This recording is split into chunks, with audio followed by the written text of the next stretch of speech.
You're tuned in to Horror Slop, where the stories are rotting, truth is twisted, and sleep, forget about it. Yeah, welcome to the pit. It's gross, it's creepy, and honestly, it's kind of my vibe. Hope you like nightmares, because tonight's tale, it slithers. Straight from the darkest corners of Reddit. Real stories, real fear, and just enough blood to stain your soul. So at least grab your bed sheets, so grab a flashlight, and maybe a therapist. This is Horror Slop.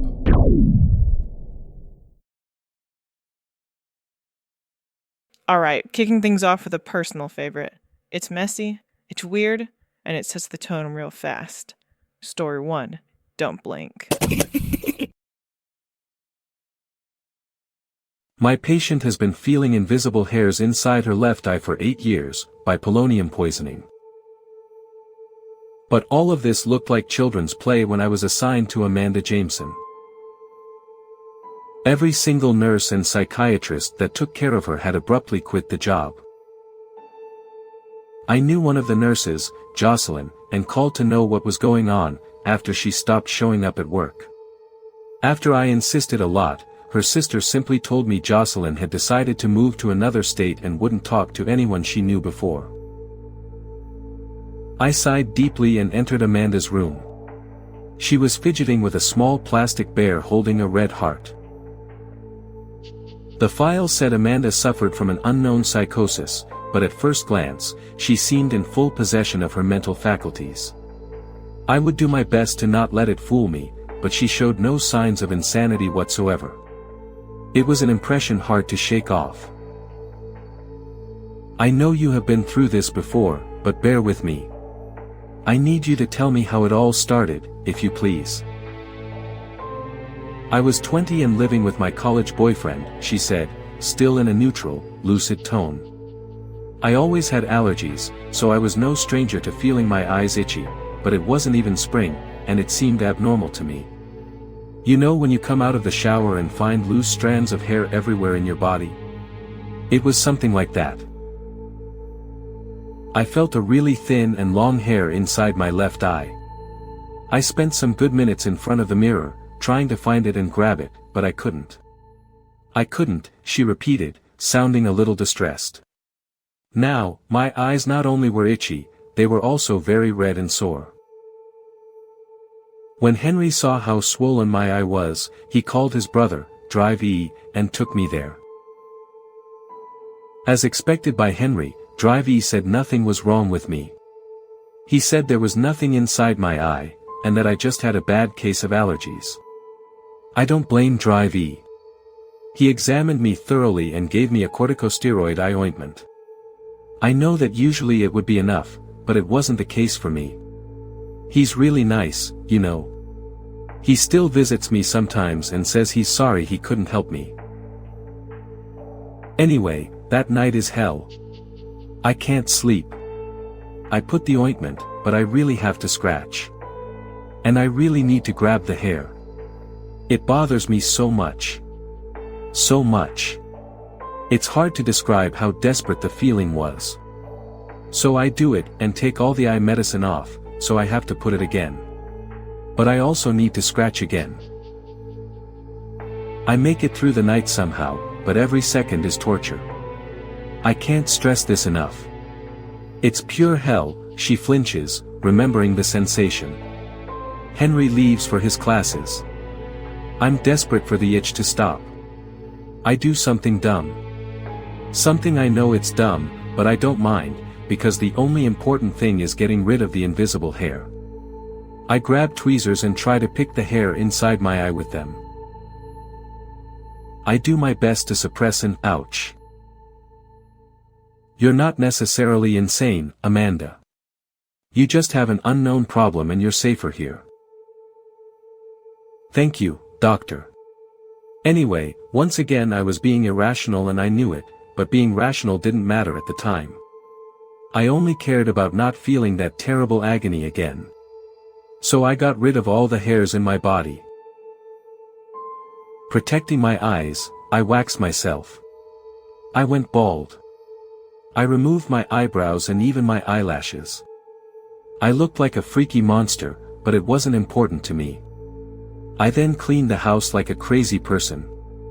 I vacuumed everything, I threw a lot of clothes and stuff away, and I refused to let Henry get in unless he had zero hair on his body too. Did he comply? No. I don't think anyone in their right mind would do it. Poor Henry went to stay at his friend's house and called my parents. They were surprised, because I had no story of mental issues, nor did anyone in my family. She bit her horrendously deformed lip. Shortly after Henry gave up on getting in, I realized just getting rid of all that hair wasn't enough. I had to make sure it couldn't enter. She paused. I see. So I got my sewing kit and stitched my eye. Thank you, doctor. After that, I was put to sleep most of the time. It was a relief, because I know I wasn't in my right mind, and, despite my relief, I was still feeling paranoid. After a few days, my fear proved to be true, and it simply came back. It came back, doctor. The invisible hair, the unbearable itching that literally drove me insane, it was back inside my stitched eye. How did it get in, doctor? Deep down I knew it would. I knew I wouldn't really get rid of it. I knew things would never be normal anymore, she sighed. But I wasn't ready to feel that desperation again. I silently read the notes from her first psychiatrist regarding this moment. Amanda Jameson had let her nails grow. I felt so bad for her and was naive to allow it, thinking she simply wanted to feel feminine after getting rid of her hair and eyelashes in a psychotic fit. She was so normal after that, so sane, that I got carried away. But she wanted to hurt herself. She mercilessly dug her long nails between the stitches, clawing at her own cornea, making blood and eye goo come out. Her alien hairless figure made it creepier. I'll definitely recommend completely restraining her if the nurses hadn't done it by now. I read the notes of her second doctor. As abruptly as it started, Amanda Jameson's unknown psychosis seemed to go away. Being restrained is very difficult and we try to avoid it, but it was crucial for her physical well-being. Instead of falling into a depression, the patient fought it, asking to be surrounded by people, and showing positive behaviors. This young woman has a strong and fascinating mind, but I digress. There are strong evidences that her mysterious condition subsided or is cured, so I'll recommend the hospital to release her, and the family to keep her under constant but discreet surveillance. Somehow, after a few weeks, the itch completely disappeared. They still kept me here for a while, but I didn't need to be restrained. It was the first time in a whole year that I felt normal. My hair was growing back, and even the paranoia that it would happen again was under control. I wanted to enjoy while the peace lasted, you know. But, of course, that's exactly when it came back. I don't know if it was because I was free for months, but the agony felt worse than before. It was like I had now many hairs instead of a single strand. I scratched and screamed and cried, but nothing was ever enough. Finally, I came to the conclusion that the only way to get rid of it is getting rid of my eye itself. Amanda Jameson was somewhat a legend to me, but she's real. And she's back. She was left alone at home for a few hours and burned half her face with acid. The older nurses said she was monstrous when she didn't have a single hair in her body, but I bet nothing can compare to what she looks like now. The left side of her body was better off gone than how it is now, a fleshy, infectious wound, showing more the muscle that should be inside than anything else. There's no skin anymore, part of the flesh of her nose is missing, and her mouth looks like the worst cleft lip I have ever seen. It's like the left portion of her mouth was liquefied, and it was incorrectly reassembled all over the lower portion of her face.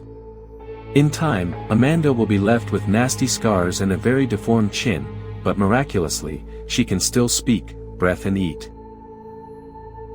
And she'll still scratch it. According to the other doctor's notes, Amanda's condition has been on and off for the past years. Sometimes, she will scratch her eye for months straight. She isn't being restrained anymore because, well, there's nothing else to damage. Her eye is completely gone. Sometimes, she has a few weeks of break from the devastating itch. Is the itching gone for now, Amanda? Yes, doctor. It seems so, she smiled. I wish I could beg her to never smile again.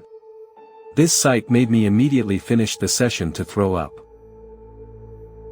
And number X200B. And number X200B. Need a break? Too bad. These stories don't wait, and neither do we. Next one's worse, in the best way. With Ari, it was different. She was the one who initially approached me. It was just small chats here and there since we saw each other pretty regularly. I'd also help her study when I found out she was struggling with a few courses that I did pretty well in. Eventually, I asked her out. She rejected me. She said she wasn't looking to have a relationship. It wasn't something she wanted, and I was alright with that. Then we jumped to a couple weeks ago when I learned just what she meant. We were out that night with some friends at a local bar to celebrate a birthday, her birthday. It was the day she turned 21. After most everyone had left to head home, I found Ari sulking near the windows, just staring into her reflection. I could tell she was miles away mentally. I took a seat across from her. She had been upbeat for most of the night, so seeing her depressed like this was concerning. What's got you so down? I asked, taking a glance outside at the snow-covered city streets. Why? Do something to piss her off. Ari let out a laugh and shook her head. No, it's just my family being themselves. I'm sorry. Ari muttered, before quickly pressing her lips to mine. She crawled over the seat on top of me and began undressing. After it was over, the two of us were lying together in the back of her car. She hadn't stopped crying, and now she was even more of a wreck. I couldn't help but feel awful, like I had taken advantage of her. This wasn't the situation I wanted. The transformation. What are you? I couldn't finish my sentence before vomiting even more. What was coming up now was not food or alcohol anymore. It was blood. My stomach felt as if it was being ripped to pieces. I tried to beg Ari for help between the bouts of vomiting and debilitating pain. But she only watched me. It will be over soon. You're going to be okay. I heard her say, her voice sounding muffled. I legitimately thought that I was going to die, that this was it. I continued to beg and plead Ari to do something to help. She was chanting at that point, some words that I couldn't discern, each syllable striking me with yet more pain. The bones in my arms, my legs, were being broken and reshaped. Even my skull I could feel was becoming malformed. My teeth were pushed out of my gums as other longer sharper teeth took their place. I watched as my skin peeled open, and beneath the blood and tissue, I saw black fur. The last thing I remember before everything going black was Ari continuing to apologize. I woke up in the middle of some field miles away from where we were. I was completely naked and lying down beside the massacred corpses of what I think were 3 cows. They were all stacked in a pile, their bodies ripped to pieces. Organs and limbs were strewn about the place, blood pooled about a good foot in the divot of the ground I was lying in. Needless to say, waking up covered in blood and guts, not to mention naked, sent me into an immediate panic. I crawled through the snow away from the dead cattle and scrambled to my feet. Hey, I recognized the voice as Ari's. Turning around I saw her holding a towel and a bag. I brought your clothes. You're gonna need a shower, but wiping off what you can's going to have to work till then. We should also get out of here before the rancher notices this mess. Transformed. I wasn't lying to you when I said my sister was going to kill me. My family is cursed by a demon. Every generation, when the final daughter that the current matriarch has turns 21, she is forced to fight her older sisters. Only the strongest daughter has the right to continue the family lineage, so if the youngest dies, then the now youngest daughter takes her place, and the cycle continues until there is only one daughter left. Those that die serve as a sacrifice to the demon who cursed our family. The fuck are you talking about? Is this some joke? What the hell does that have to do with me? I yelled. Fine. Explain it to me then. I scoffed. We're witches, Kevin. I am, my sisters are, our mother is. As was my grandmother and her mother and so on and so on. That was the trade-off for the curse. However, our power is limited if we are alone. So, to enhance our abilities, we take on familiars. But you can only turn a person you love, really love, into a familiar. And the catch is that they have to love you back. If that happens, then, after you have sex with them, they will be turned into a familiar. So what you're saying is I'm your familiar? I asked. Ari nodded. I figured if you didn't see it for yourself, you wouldn't believe it. The video started with her walking through the field I woke up in. I could hear her ragged breathing behind the camera. Clearly she was terrified. The only light she had to guide her way was a small flashlight. Kevin. Ari called out. There was no response until about a minute later when this low-pitched howl reverberated through the speakers. It was close by judging by how loud it was. Then there was this god-awful screaming coming from something in the field, sounding as though it was getting tortured. Kevin, it's me. I'm not gonna hurt you. Ari's voice was filled with fear. Whatever was in the shadows lunged forward, and I could only get a short glimpse of it. It was covered with black fur and had the head of a wolf. It was huge, much bigger than any wolf should have been, and standing on 2 feet. This creature tackled Ari to the ground, causing the phone to go bouncing across the grass. While I couldn't see what was happening, I could hear it. Ari was crying out in pain for the thing to stop attacking her, for me to stop attacking her. Her cries soon turned to screams and I had to stop the video. My hands were trembling, and I felt sick to my stomach. I looked over at Ari and could see she was holding on to her arm. I lifted up her sleeve and saw she had bloodied bandages wrapped around it. Oh God, I said softly. I felt as though the world around me was bending and shifting. To think that I would end up hurting Ari shoved a knife of sorrow through my chest. Can you turn me back to normal? I asked. Ari shook her head. What if I kill somebody? What if I end up killing you? I tried to keep myself under control, but I was a mess. An anxious and scared mess. I don't want to die, Kevin. Why is that so hard for you to understand? Doing this to you was my only option. I'd never have been able to fight my sisters without a familiar. Believe me, I never wanted to drag you into this. I tried to accept that I was going to die, but yesterday I just felt so afraid. It's not fair. I never asked to be born into this fucking family. I'm sorry, Kevin, but I need you. Can we just head back to the city? I don't want to be out here any longer. I said. I guess I can't really go around campus covered with some dry blood, people would be a little concerned. Hey, what did you mean when you said it wasn't supposed to be like this, in the video? I asked. We were unlucky. Usually, a familiar can still control themselves when they are transformed. For you to become something so wild, it's rare. But you can control it if you just keep your emotions in check. You want to avoid becoming too afraid or angry, the monster feeds on those negative emotions. So, I got a werewolf tagging along in my body now, just hanging out. I said sarcastically. That's good to know. I was just thinking of how much of a pain it would be to have to schedule around the lunar cycle. And your sisters? What's the plan with them? Alright, how many sisters do you have? If you don't mind me asking. /carrot hey E. Just letting you know I got those movie tickets reserved for this weekend. The text read, I looked at the sender and saw the name, Miranda. You're going to the movies with her. She's going to try to kill you, and you're going to the movies together.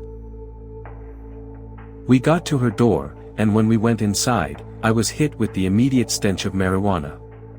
Ari shut the door and sighed, walking past me and into the common area of the apartment. Ah shit, sorry Ari, you know I forget stuff. I had a man's voice and walked in to see a hippie-looking man lounging on a sofa, joint hanging lazily from his mouth as he watched television. Oh hey bro, he said to me, not turning his head to look at me. You're back, you get my text. A young woman dressed in some black clothing and sporting some pretty dark makeup walked in from the hall. When she saw me there was a look of surprise on her face. Oh, you must be Kevin. He told me all about you.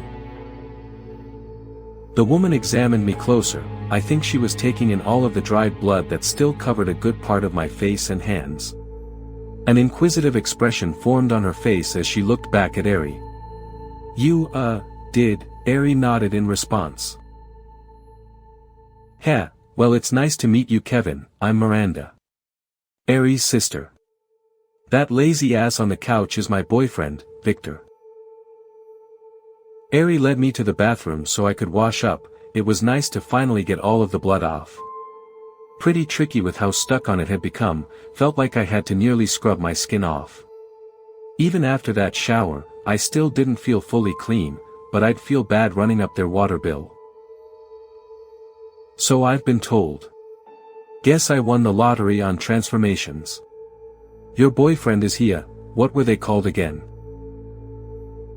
I shouldn't tell you, but I feel kinda inclined to since you told me about yourself. I'll give you a hint.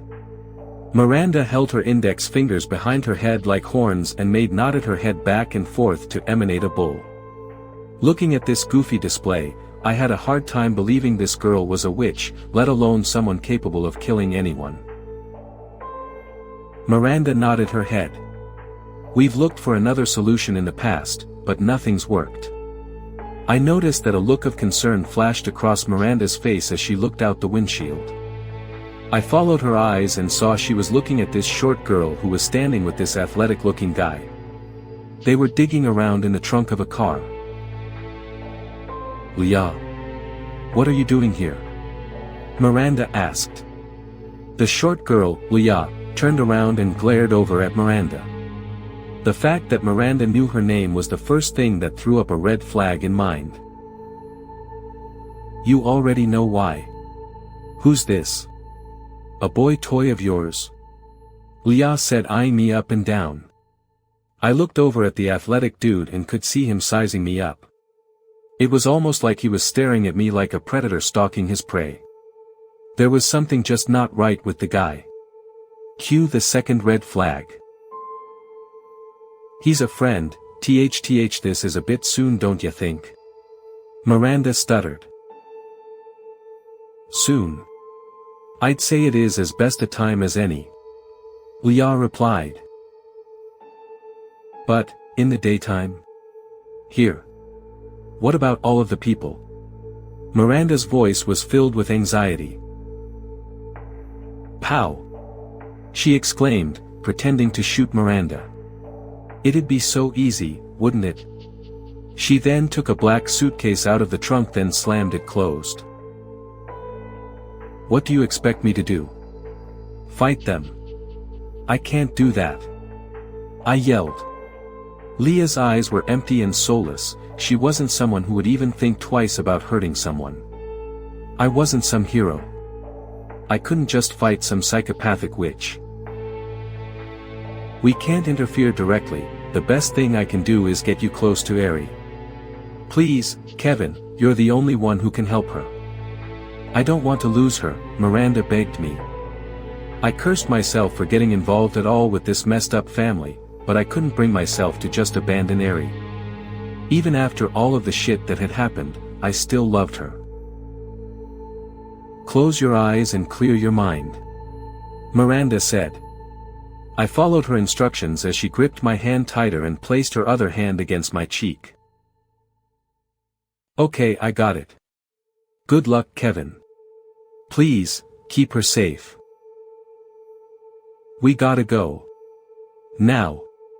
I yelled. Why, what's happening?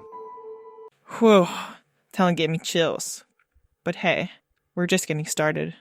The next one's sharper. You'll see. It's not blood that binds us but tradition. Customs that we live by, that we cherish and pass on to our children when they grow old enough. Tradition is everything to this family, and as you are a part of it, you have no choice but to value and live by our rules. They emphasize the importance of tradition so much because they know I can't stand our holiday evening with the extended family. To be honest, I can't stand those people in general. You see, my extended family is incredibly odd. They always have been, forever will be, and every time I see their peculiar faces, I notice even more how strange everything about them is. Especially now that I am growing older. My grandma was a horrible woman, my uncles are greedy, rude men, my aunts do nothing but pick you apart. And don't even get me started on my cousins. Loud, annoying, and incredibly disgusting little kids that make one evening together feel like being stuck inside a dreadful school cafeteria for an entire month. Luckily, I don't see them often. We only ever get together during the holidays in December. So technically it's not a bad deal, a night spent with the sticky cousins for a year of peace from this family. My Aunt Margaret always hosts. It used to be my grandmother before she passed away a few years ago. As my aunt inherited the house, she also took over the pleasure of being the host for holidays. Mum jumped up the stairs with the kind of energy she never usually has and gave her sister a big hug.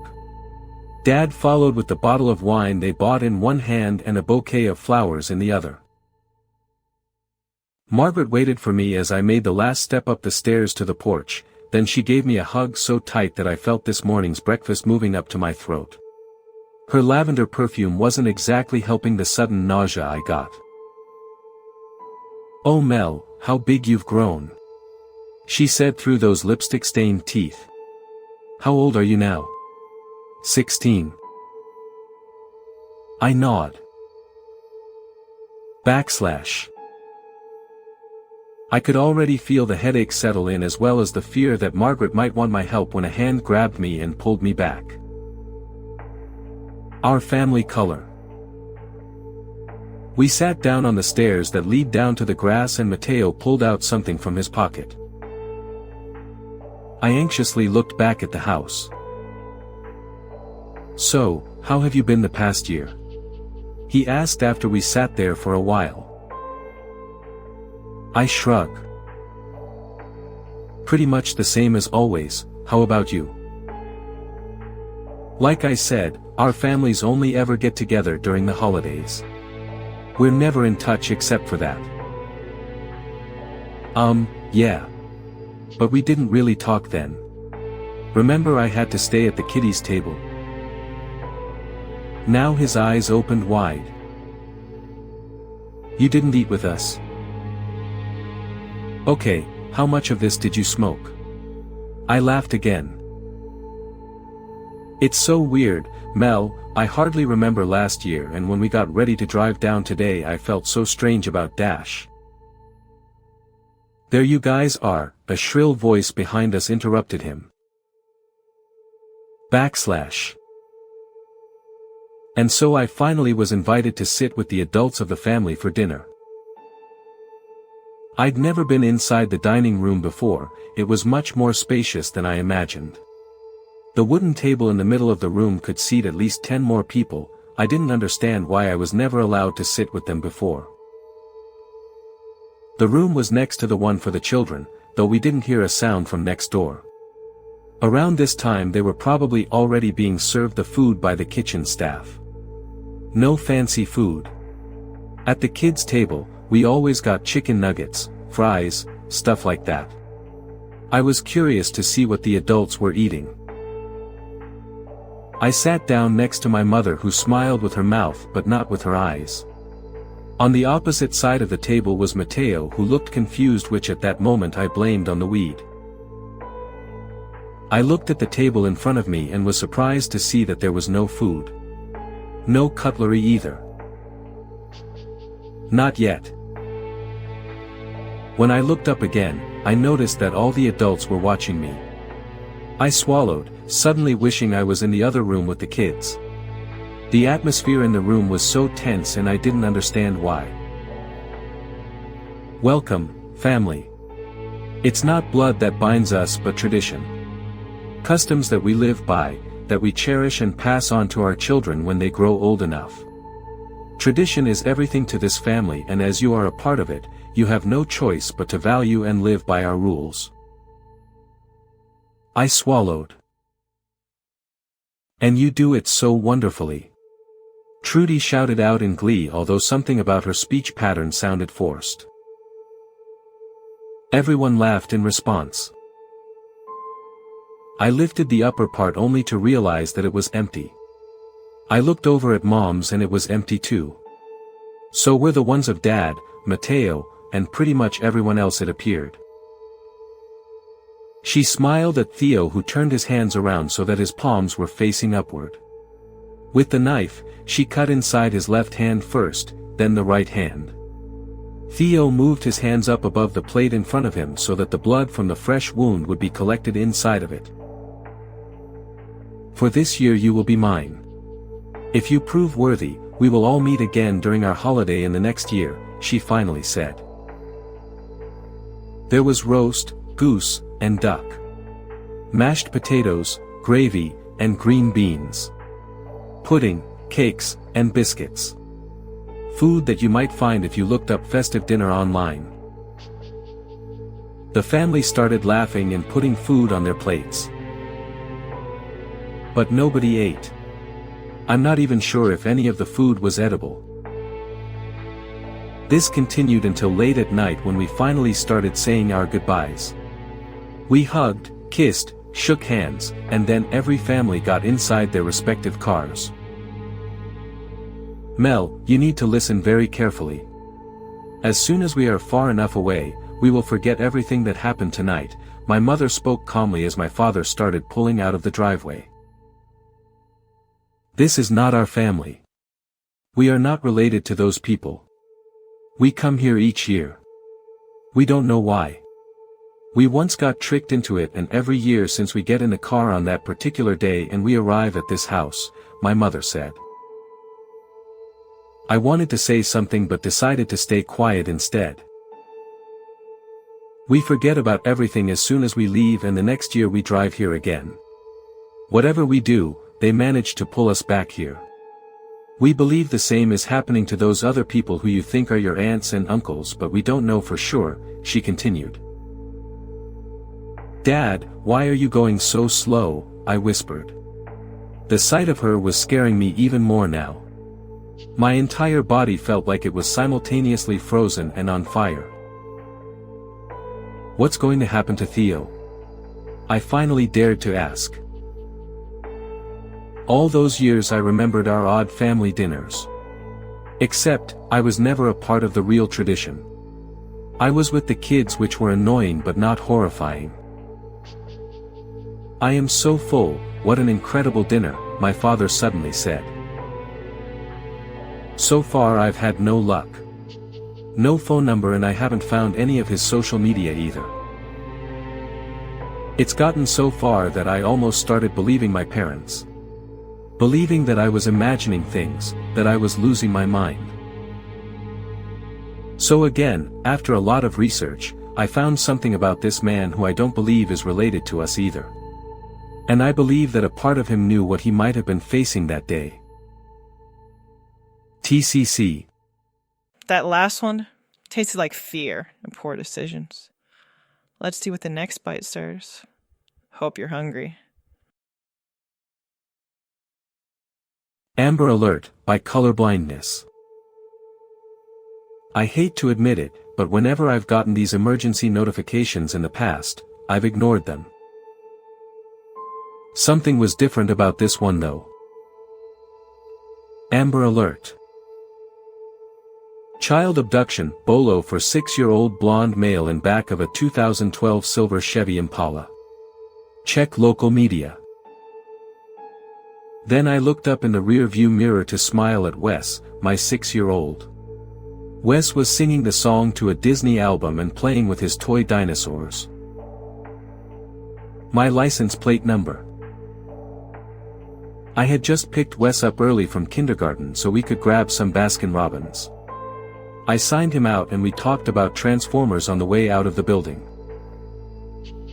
No, I know what my son looks like, I thought as I looked at the rear view again. He didn't seem to have a care in the world. So why was this alert popping up? I think I drove another good 2 minutes before I made it to the next rest stop and decided to call someone. Maybe I had forgotten to sign him out. Maybe the school had decided to make the call when they thought he was missing. Surely this was all a big misunderstanding. I made a call to the school to speak with the principal. There was a short pause as the teacher looked up the information and then the principal came back on the line. "I'm sorry, who did you say you were?" Ms. Shepard asked. "I'm sorry, sir. I think you must be confused. Wesley Bowman is still here at the school." The principal placed me on hold and I looked at Wes again. He had stopped bouncing and playing and seemed to be paying extra attention to the conversation. "Hey buddy, you okay?" I said with a smile. Something was very wrong. The whole world felt like it was suddenly turned upside down. "I just came from Mrs. Kemp's. Wes is in class. So I would really appreciate it if you stopped this prank and told me exactly why you are calling." I knew that place. It was a housing development in the shady part of town. Some even reported that there were drive-by shootings. Instead of playing like he had before, this time he was deathly silent. As if he knew precisely where we were going. Calm down, calm down. I insisted as I unbuckled and got around to his side. I needed this to be over, to get away from this insanity and get back to my Wes. It looked like a troll. That's the best way that I can describe this monster. Its body was covered in soot and ash and moss, gray and black vines twisted about its arms the way veins would as it towered over the child. I took Wes to ice cream that day, but I didn't eat a bite. Sometimes he smiles at me and I see a gleam in his eyes and then I second guess. What if I made the wrong trade? Alright, quick break before our next story. Let's check in with our resident spooky dude. Hey, you ever smile, or is your face just stuck that way? I smiled once. The sky bled. A child vanished. Never again. Okay, drama. Maybe next time just try a dad joke. Knock knock. They never made it to the door. Wow. Fine, stay moody. Anyways, back to the darkness. This next one's got teeth. Did nobody else play The Bath Game by Jalia? I was around 5 or 6 years old when my babysitter introduced the idea of the bath game to me. She said it was a fun way to engage the imagination and that I could find something truly special within the water. I didn't question it, even then, because she was the boss and I thought she was pretty. I didn't want to make her mad by refusing or risk having my Nintendo taken away if I was disobedient. So when my mom told her to bathe me one night, I was excited to try it. Her instructions were pretty simple, and I'd come to write them down, because with any game there has to be rules. 4. Take a deep breath, make sure it hurts just a little, no you will not be coming back up for a while. 8. When you meet the Sea Emperor and the lights above the water go out, you've won the bath game and can come up for air. The babysitter was so excited she could barely contain herself, bouncing around and eyes wide, a thick liquid flowing from her eyes. She didn't even bother wiping it, content to be sharing in my submersion by proxy. I stood there in my bath towel and expecting her to follow me in, but she shook her head, nostrils flaring. I had no idea what she meant, but in my mind I assumed like any child it was gaming all night, eating what I wanted and no school. What kid wouldn't want that? Nothing was going to stop me winning this game. The water looked inviting, but murky. The thick paste had covered the top in a layer of foam with small patches of the black liquid poking through, the bottom obscured and creating an illusion of depth. As my feet touched the water, I felt the searing heat ripple through my skin, threatening to tear at the flesh. But you'd be amazed at how determined a child can be when a prize is up for grabs. A sprawling obsidian city meshed into coral reefs that pulsated colors I recognized and many I had never seen before or since. The further I descended, the more blinding the eyes got, as if they are guiding me to land. It's empty, and yet it's not. Something is sitting upon it, but it isn't. A flickering image, or perhaps my eyes deemed it too much to bear full witness to. But I felt it in that moment, it knew I was disobeying the rules and saw fit to punish me. My next memory was being in a hospital bed, unable to speak, and a tube down my throat. I was beyond terrified to be hooked up to machines and even more scared that I'd let down the babysitter, that the creature in the sinkhole was coming for me. I thrashed around until my mom's concerned face came into focus and she soothed me. But I knew better. Even when she was sentenced to a mental institution and apologized for deceiving me, I knew better. I never deviated from that one pervasive thought that had burrowed into my brain like a parasite. I'd failed the game. I bring this all up because I know someone has experienced this. They have to have seen it. It's too specific for one person out of 7.5 billion to have gone through. Does nobody remember the way the tub expanded when you dove in? The widening sinkhole with the great hands? The weird, indescribable lights of the coral reefs beneath the tub? The fishmen statues holding artifacts of power? The sea emperor that resides between realities? Everyone in Sturgeon says I'm crazy. They don't believe me, but I'll have proof for them soon. Thankfully, my son can do it for me. He's so excited, having grown up on the stories of what lays beneath the sinkhole in the bathtub. I made him wait until he was older to undertake the game. I had to ensure if he told others, they wouldn't think him too young. Someone has to remember the bath game. Sleeping yet? Didn't think so. Next story's up. And yeah, it's worse. You're welcome. I love my kids, I really do, but, shit, by Beifel's Disciple. The chills sunk deeper when I realized that a small part of me was grateful for his fear. Daddy, I dash. I slammed the door, because that's what people do when words run out before anger does. I knew that leaving a 6-year-old boy in charge of a 3-year-old boy is a stupid thing to do. But Arthur Park is half a block from our apartment, and I needed to remove myself before I lost control entirely. You look like shit. I didn't know who was speaking, but it didn't matter. You try raising 2 out-of-control boys after their mother dies and get back to me on whether you care about looking like shit. Of course I love my kids. I shook my head. This wasn't how it was supposed to go. Fuck. Amanda was the best woman on earth. Not the hottest, not the richest, just the best. I never doubted fatherhood, because I never doubted her. I forcibly controlled my breathing. One thing goes wrong, and suddenly there's a lifetime to deal with the consequences. I nodded.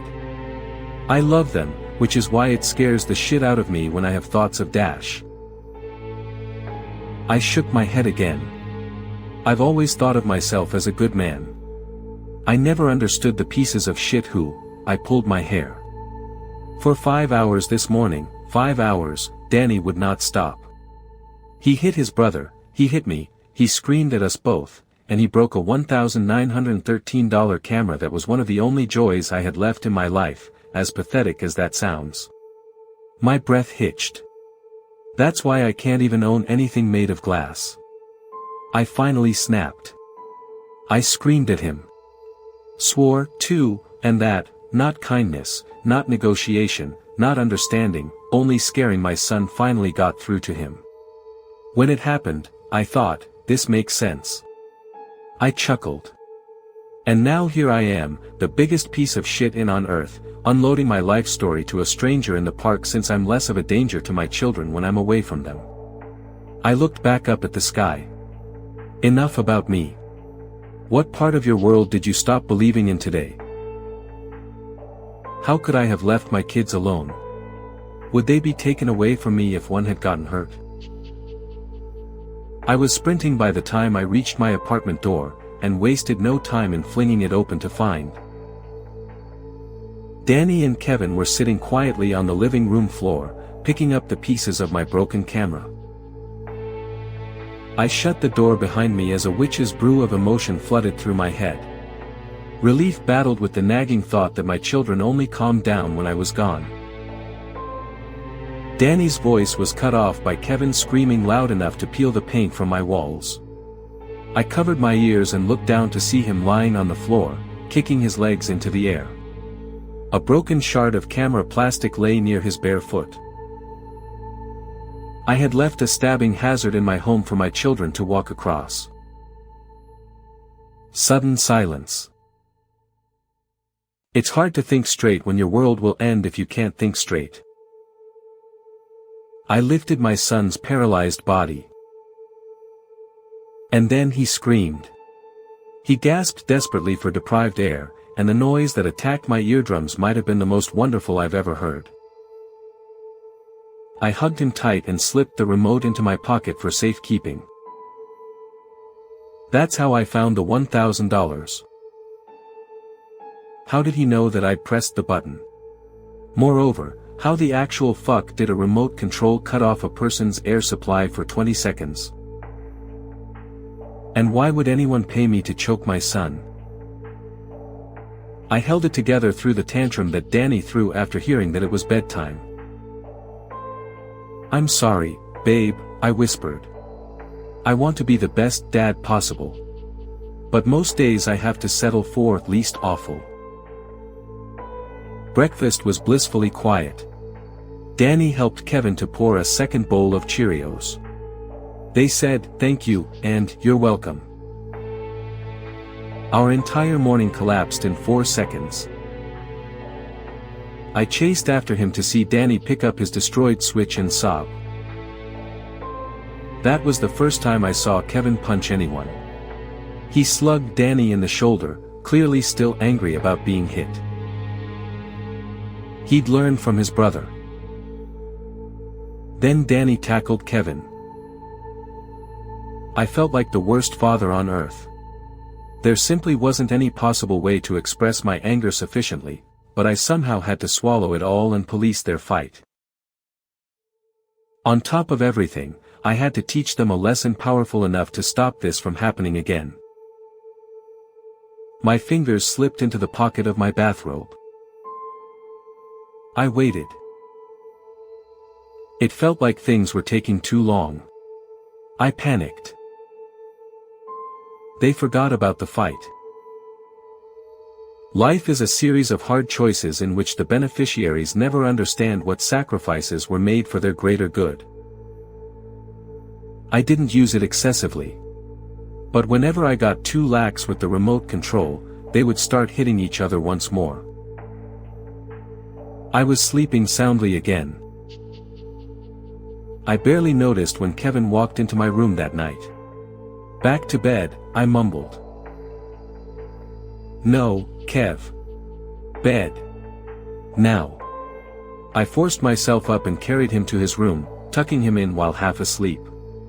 I locked my bedroom door behind me, which I rarely do, but I didn't want him wandering into my room all night. It was a good call on my part, because the next thing I remembered was waking up to a sunbeam crawling across my face. I stood, stretched, wiped my eyes, and headed toward the kitchen. Had someone tried to enter my room? I raced toward the boys' room. Someone had emptied a day's worth of food. Gelatinous, bily blobs coated the floor and walls. Puddles of puke were connected by long, phlegmy strands of foul-smelling human spit. Danny was dead. No amount of CPR would save a child with lips that blue. My legs were paralyzed, but my head could move just enough to take in the scene. Danny was coated in puke and blood, both of which were drying on his lips. Oh, God, had all the blood been his? And then everything made perfect, awful sense. Kevin held the remote in his hand. He must have grabbed it after coming into my room the night before. Just before I locked the bedroom door to keep my children outside. Neither one of them would have understood that Kevin's tiny finger on the remote was causing Danny to lose air. He must have been in so much pain when he clawed the deep scratches into my door, unable to comprehend why I'd locked him out. I don't know how many times Kevin pushed the button to make him vomit blood. But I had an extra $600,000 in my bank account that day. Watch.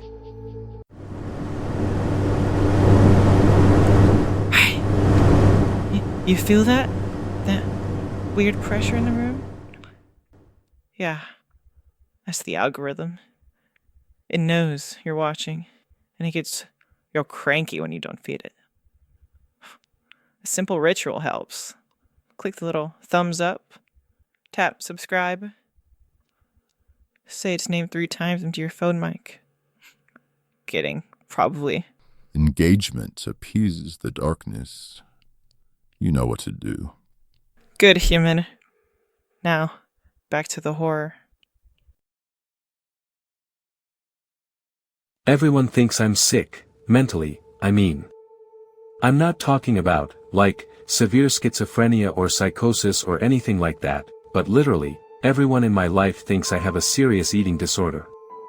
I was first diagnosed with purging disorder, and then I was diagnosed with anorexia / binge / purge subtype, which makes no fucking sense because I don't even binge, but whatever, I guess.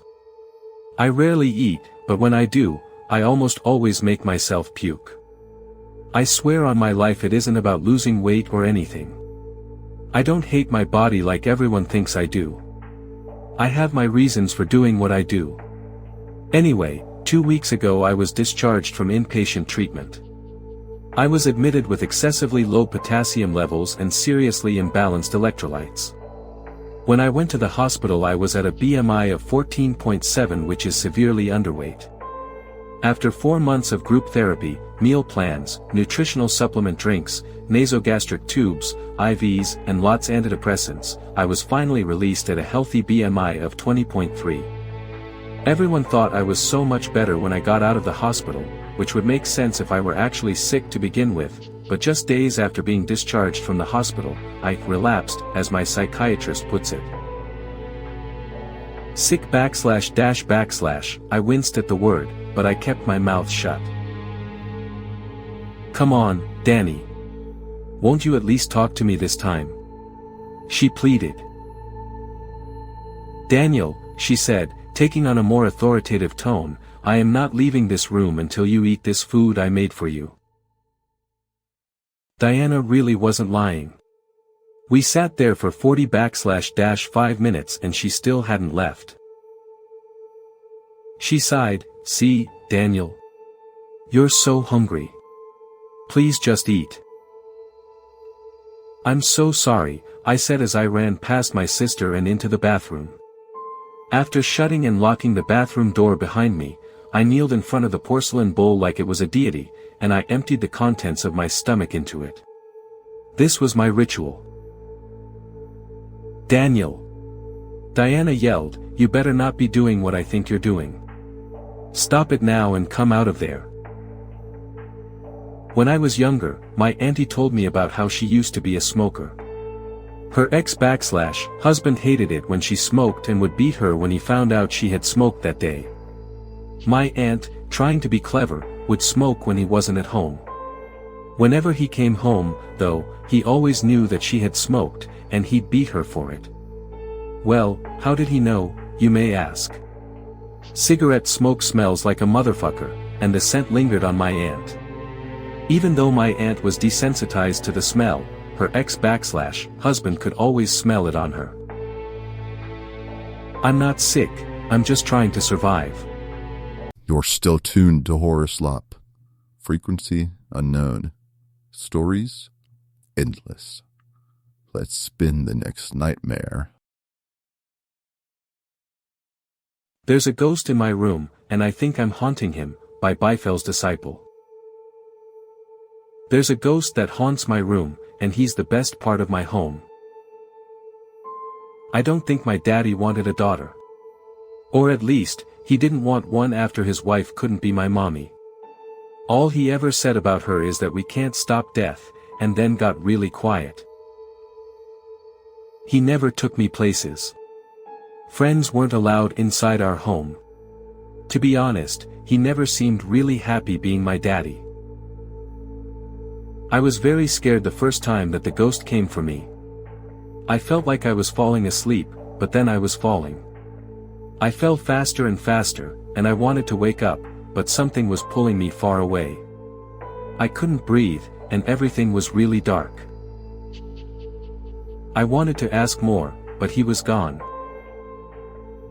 And when I returned to my own bed that night, I still felt warm and safe. I don't think he wanted to hear my stories. I never understood why, all I wanted was someone to share them with. And it's not even important to believe the story a friend tells you. Most of the time, the friend just wants to know they're valuable enough to be heard. I didn't know how to solve the problem, so I learned to stop talking about it. No one wanted to hear what I had to say. I counted 19 punches in the wall that night, and 13 seconds later, my door was rattling on its hinges. I didn't understand why I had to be afraid, but I knew that I did. Sometimes, there is no why when people are scared. I put my faith in the door's lock. I was rising. But I immediately started falling again, and nothing made sense, and everyone was spinning around each other. I landed on my bed hard enough to bounce. I gasped for air and sat up. It smelled like pennies. I felt a thick layer of sticky, red liquid pour down my shirt. I'm so sorry, he whispered, strange and familiar all at once. But I can't stop death. No one can. He froze for several seconds.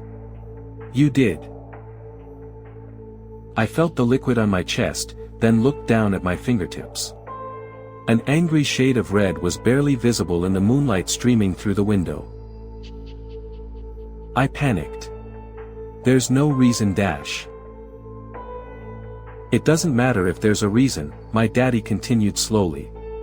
Growing up means letting things go. His voice rattled. I'm so sorry. I tried to stop it. But your daddy's anger was too much this one time, which means it was too much forever. He extended his trembling fist into the tiny swath of moonlight. I gasped. Am I going to dash? My head spun. I wanted to throw up. You were going to the other place, he continued, and then death came, and it couldn't be stopped. So it was time to switch again. I'm sorry you went back and forth so many times. But someone had to be in your place, someone had to be in Daddy's place, and the most important thing is that death had to take one of us. He cried loudly now. I'm so sorry. I don't know why it was my responsibility to care for you, but that's just the way things are. He wiped his eyes. I didn't think he was a good daddy. It couldn't be stopped, and you deserve to be saved from death much more than he did. I wanted to ask so many questions, but they all got stuck on the way out of my mouth. But I couldn't leave you all alone. Not after spending so much time protecting you by switching our bodies when your daddy came for you at night. He got very quiet. He nodded in the moonlight. And my daddy is Dash.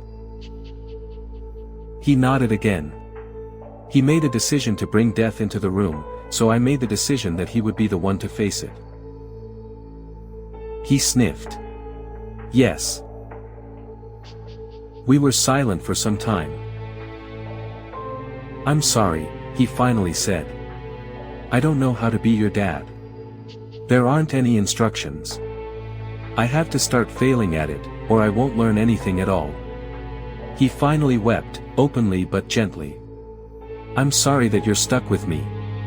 I tried to do my best, but sometimes we can only choose the smallest failure. He took 3 shallow breaths. When I was in your place, your father broke me a little bit more with each visit. I don't know if I'll ever be fixed. Still here? Aw, look at you. Brave little meatbag. Too late to back down now. Next story's already watching. I'm a night guard at a local subway station. I found a second user manual outlining some disturbing rules, Part 1, by Not Necessarily. Part 2, Part 3. We had a small local subway station for our town. It only had one platform and few trains ever went there. The subway station itself was very old, only used by the local town people. Recently the old night guard for the subway station had retired and they needed someone to take over the position. As soon as I called, they immediately hired me. Looks like this wasn't a popular job. So anyways, here I was now making my way to my little security booth.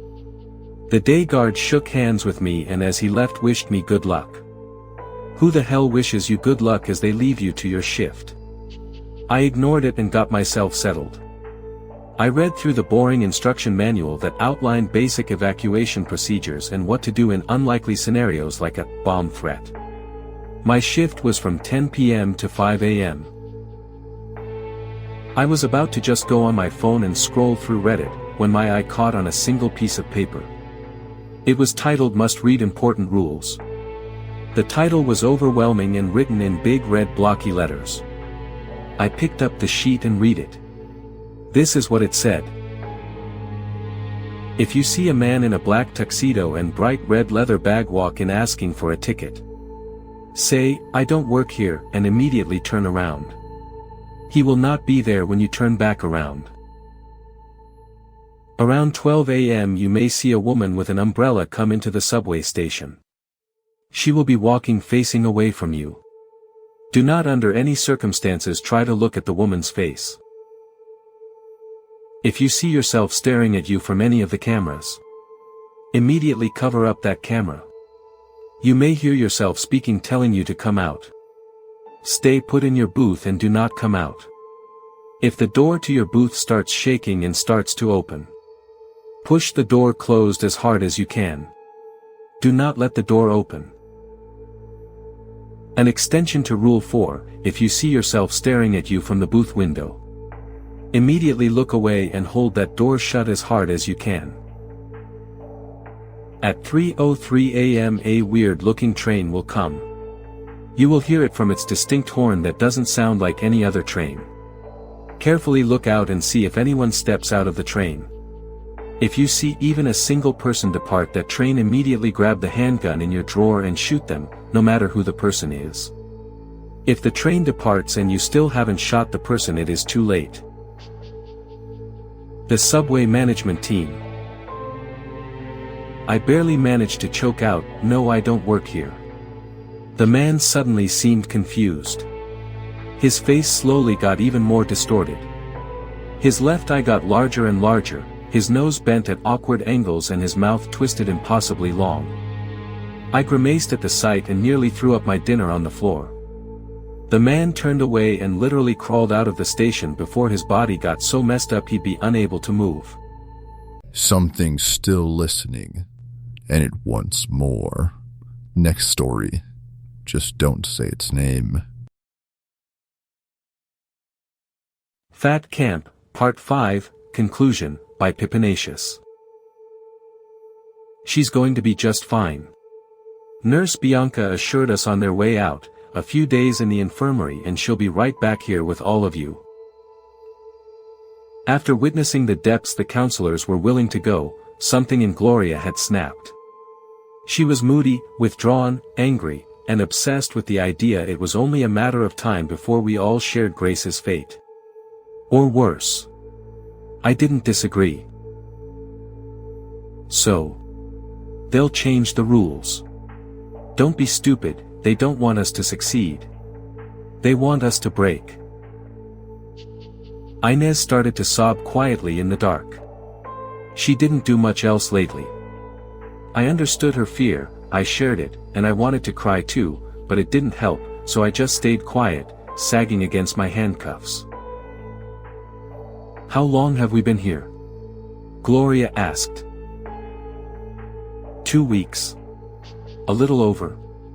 Morgan said uncertainly. Time was hard to keep track of, harder still when lack of food and sleep made our thoughts slippery and hard to hold on to. Gloria trailed off and the room settled into an uneasy silence. A month left. A month of activities and insults and starvation. A month with a group of psychopaths hellbent on torturing the fat out of us. I couldn't do it, I knew I couldn't, I was already so weak, in so much pain. The thought of being made to endure more made me tremble. Who's ready for our next activity? Carolyn asked, hands clasped together in anticipation.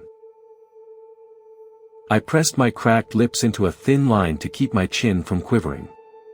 Whatever they had prepared for us was no doubt degrading, exhausting, and I didn't know where I was going to muster the strength to complete it. My limbs felt like lead, just picking them up was becoming a challenge, and any movement sent ripples of sharp pain through my head, blurring my vision and leaving me reeling. If I couldn't do it, if I was too slow or too feeble, what would they do to me? Gloria had sat up, but she was hunched over, her face buried in her hands. Miserable sobs racked her shoulders and she was gasping for air, almost hyperventilating. Carolyn traded an eye roll with Ashley and crouched, resting her free hand on Gloria's knee. Okay, it's okay. She said tenderly, you can cry all you want, but you know what? That won't make you any less fat. So get your ass up and get in line, okay?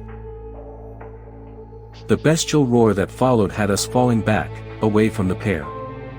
As soon as the sound had left her lips, Gloria had thrown herself bodily against Carolyn, her hands tearing at the coordinator's face. Her nails, blackened by dirt and grime, raked down pale skin, and they both fell back against the wall. The piggy prod was dropped in her shock and rolled under the bed. There was a brief scuffle and then they were on the floor, Gloria using her weight to keep Carolyn pinned beneath her. Carolyn had managed to wiggle halfway out from under Gloria and headbutt her sharply across the nose. Gloria yelped, stunned, and Carolyn, clearly also dazed, flopped on her stomach and started to scramble across the floor, towards the bed her prod was under. She had her hand outstretched, reaching desperately, when Morgan's foot came slamming down on it. Again and again she stomped until Carolyn withdrew it and flung herself backwards, her hand cradled against her chest. Gloria was on her again, one arm wrapped around her throat, her free hand punching wildly at Carolyn's head.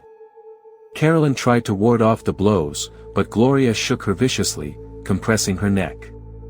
Ashley was crushed beneath the footboard in Inez's girth, her face shoved down into the mattress and its filth. Every time she tried to push herself up, Inez delivered a harsh blow to her side. Carolyn saw Ashley's prod was close to her and, with a strangled yell, managed to sink her teeth into Gloria's arm. Reflexively, Gloria pulled back just slightly, enough for Carolyn to drive her shoulder into her chest, and then Carolyn was diving forward. What did you do? Diana whispered, her gaze fixed on Carolyn's unmoving body. "I'm getting out," Gloria said. "Come on, help me get her onto the bed." "Is she dead?" I dared to ask. I tore myself away from Diana's side and, mechanically, barely aware of what I was doing, I grabbed one of Carolyn's arms and we dragged her over to Gloria's bed. "What do we do with Ashley?" Inez asked anxiously. Now that the excitement had died down and the initial rush had worn off, she was starting to struggle with keeping Ashley held down. Ashley's cheeks were wet with tears when we wrenched her up. She was a babbling, blubbering mess, trying to justify her actions, telling us everything she'd done was for our own good. Gloria put a stop to that by yanking off Ashley's sock and shoving it in her mouth. Diana kept apologizing to her while the rest of us cuffed her wrists around the headboard. I followed the rules. I was good. "I'm so sorry. They made me. They're going to find us, the rest of them. They're going to find us and punish us. Do it. Then they'll know, I was good. It wasn't my idea." Diana, unfazed, leapt eagerly back into bed and looked at the rest of us expectantly, her arms held towards the handcuffs. "We need a phone," I offered, trying to make up for how little help I'd been. "We need to call the cops." She came up with a purple rhinestone-covered cell, half charged with a single bar. We all stared at it, almost unable to believe it was real, and more than one of us broke down, weeping, hugging each other like we'd just discovered some long-lost treasure. 44 girls were found in the camp after the police had finished going through the cabins. Carolyn had to be wheeled out of ours on a stretcher, and the small part of me that hadn't gone numb thrilled at the sight of the handcuff linking her to its railing. I gaped at her, wondering if she was seeing the same scene I was: cops, traumatized children, staff being driven away in the back seats of cruisers. I was filthy, haggard, barely able to stand on my own, and her only concern was my weight. Dad wrapped an arm protectively around my shoulders and scowled at her, but predictably, didn't reproach her. I let him guide me back to the car, Mom's disappointment burning my ears, and I watched the camp fade into the distance as we drove home. In the 2 months since I'd been home, he'd been following the case against the camp very closely and keeping me updated. The only thing I'd cared about was finding that Grace had been taken to a hospital by Nurse Bianca, and that's where the cops had found her, underfed, dehydrated, a little delirious, but alive.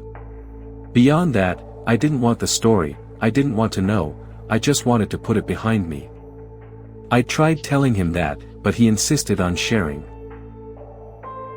"Okay, Dad, I'm going for a walk." Something's still listening, and it wants more. Next story. Just don't say its name. I opened my eyes. Even more bizarre was the fact that the footprints transitioned in size. They started looking like adult treads, then slowly proceeded to the shape of a small child before growing larger again as they paced. They were over 2 feet long by the time they reached my bedside.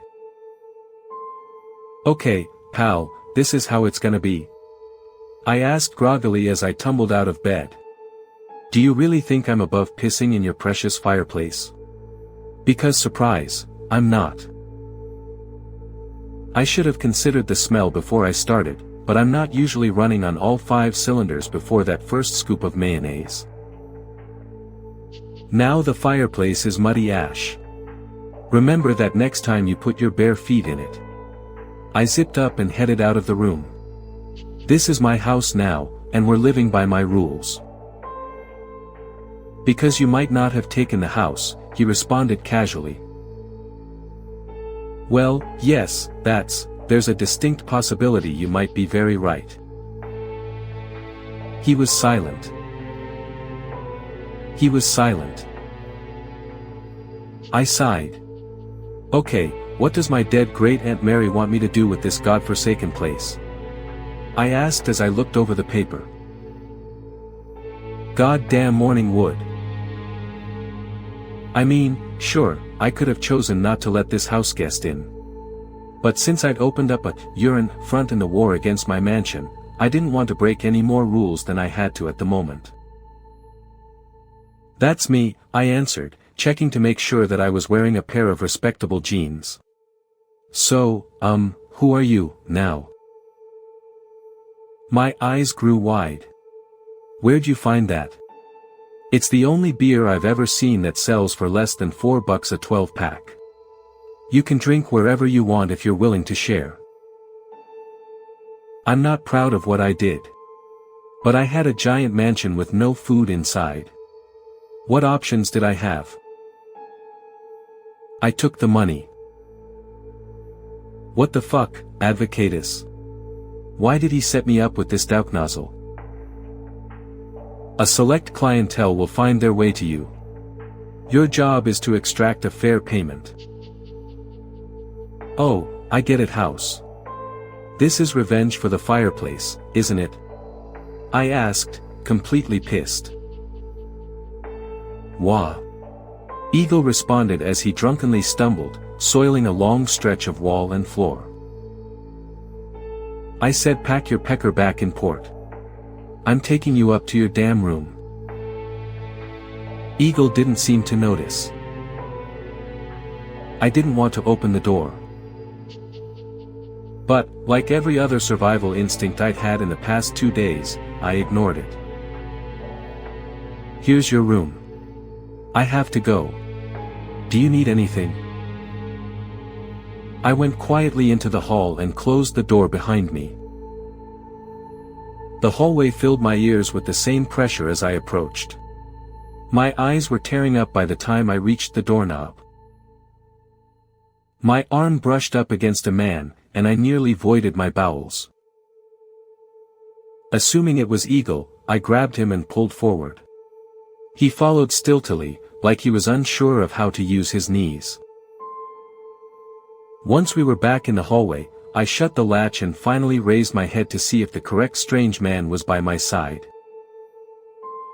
My tightening throat stifled the scream. The pupils and irises had disappeared from his eyes. Only wide globs stared back at me. Watch. Need a break? Too bad. These stories don't wait, and neither do we. Next one's worse. In the best way. My company didn't give us raises this year, but they did install a de-stress corner as a perk. It's making my coworkers act strange by Grand Theft Motto. My office installed a de-stress corner at the end of the hallway outside the break room last week. It capped off a line of motivational posters hung at regular intervals down the length of the hall. The new de-stress space featured a giant black and white outline of a koi fish that staff were welcome to color in at their leisure. There was also a word search that an intern was supposed to replace daily, a whiteboard for inspirational quotes, and a picture of a hummingbird perched on a cat. Management installed the de-stress corner the week after Ben Bourden set himself on fire in our parking lot. It was around lunchtime, so a lot of us saw it. Ben was a nice guy, young, only with the company for 3 or 4 years. I remember watching him walking out into the middle of the lot holding a big red jerry can and wondering if there was something wrong with his car. When he began pouring the gas down over his head, it didn't register at first as dangerous. A few people even chuckled, like maybe Ben was about to pull some prank. Then he took out a silver Zippo from his pocket. Nobody was laughing at that point. The screaming began before the fire did. Where are you right now? I ended up taking a personal day and going home. As I was leaving the office, I kept hearing the sound of footsteps echoing my own. They grew louder and louder until the final hall leading to the parking lot. By that point, the phantom steps cracked like trees splitting in a flash frost. It felt like I was being chased, so I ran, adrenaline pumping through my veins, a scream caught in my teeth. Once I made it into the parking lot, the feeling of pursuit stopped. So did the footsteps. When I got home, I locked the front door and pushed the couch in front of it for good measure. It was hard going back to the office after that, but I didn't have enough PTO to stay home for more than a few days. I tried calling out sick, but Shannon insisted I get a doctor's note, and I hate going to the doctor. So I returned to work, determined not to even look at the de-stress corner. My resolve lasted until 10 a.m. The display was different, again. This time it was a canvas, sort of beige, sort of white. A beautiful painted sky of sapphire blues against amethyst violet, and clouds and a setting sun covered the top half of the canvas. The bottom half was blank. Some of my co-workers had doodled little stick figures around the edges, smiling people crudely drawn. Then, in one unpainted corner, someone had nailed a dead rat to the canvas. Shannon was able to convince me that I was just stressed out, either over the Murray account or Ben's self-immolation. I reluctantly returned to work to find that the distress corner was gone. The relief crashed over me like the Lituya Bay tsunami, which happened in Alaska and was the largest ever recorded. Only 5 fatalities, though. My good vibes did not survive my walk to the break room for coffee. That's where I found the missing distress corner, but now it occupied the entire room, wall to wall, floor to ceiling. Outlines of koi fish as big as Teslas loomed over me, leering, only partially colored in. There were an awful lot of dead rats nailed to walls, even a few birds. In that moment, in the distress room, I felt innumerably small and terribly present. My only choice was to fill my mug with coffee that didn't taste like coffee, too slick, head back to my office, and get started on the Murray report. I heard a roar coming from the hallway attached to the break room. It was a cacophony, a wailing orchestra of raw souls shrieking in tune. I left work again via the window and courtyard route. When I reached my apartment, the dead koi on the doorstep was my first clue I was not going to have a good night. It caused me to hyperventilate. I scooted the fish into the bushes with the heel of my boot, then ran inside. That was a mistake. Every surface in my apartment was covered in white felt studded with black animal outlines like a massive, reverse constellation. I could smell the acid bite of uncapped markers drifting from my kitchen, and I could hear the knocking already starting behind me, and the footsteps pacing in the hall. I keep thinking the same question, in red. Where am I right now? Me. Friends. Anyway, let's lighten the mood with something fun and... Nah, just kidding. It gets worse. Hit it. We created a human without lungs. What he said still haunts me, by Kvaser the Old. We all know that air is essential to life. We know that without it, every form of life would just die. That was and still is the widely accepted truth, when in reality all we know is a lie. Apparently during the reign of Hitler in the Second World War, Professor German Reyes conducted some studies on oxygen. He came to the conclusion that air is in fact not essential to life, and that is harmful to humans. Even more, it is a drug that alters our perception of the real world. He was of course accused of being crazy, and was pretty much locked in that hospital for mental illnesses. We are not a huge research team, and are very united, but still no one could question the decision of our leader, Mr. Yovanovitch. Mr. Yovanovitch is by far the smartest person I know, and to be honest might be the smartest person in Germany. To think he would be so intrigued by such foolishness. What is it, Mr. Yovanovitch? It's nothing complicated.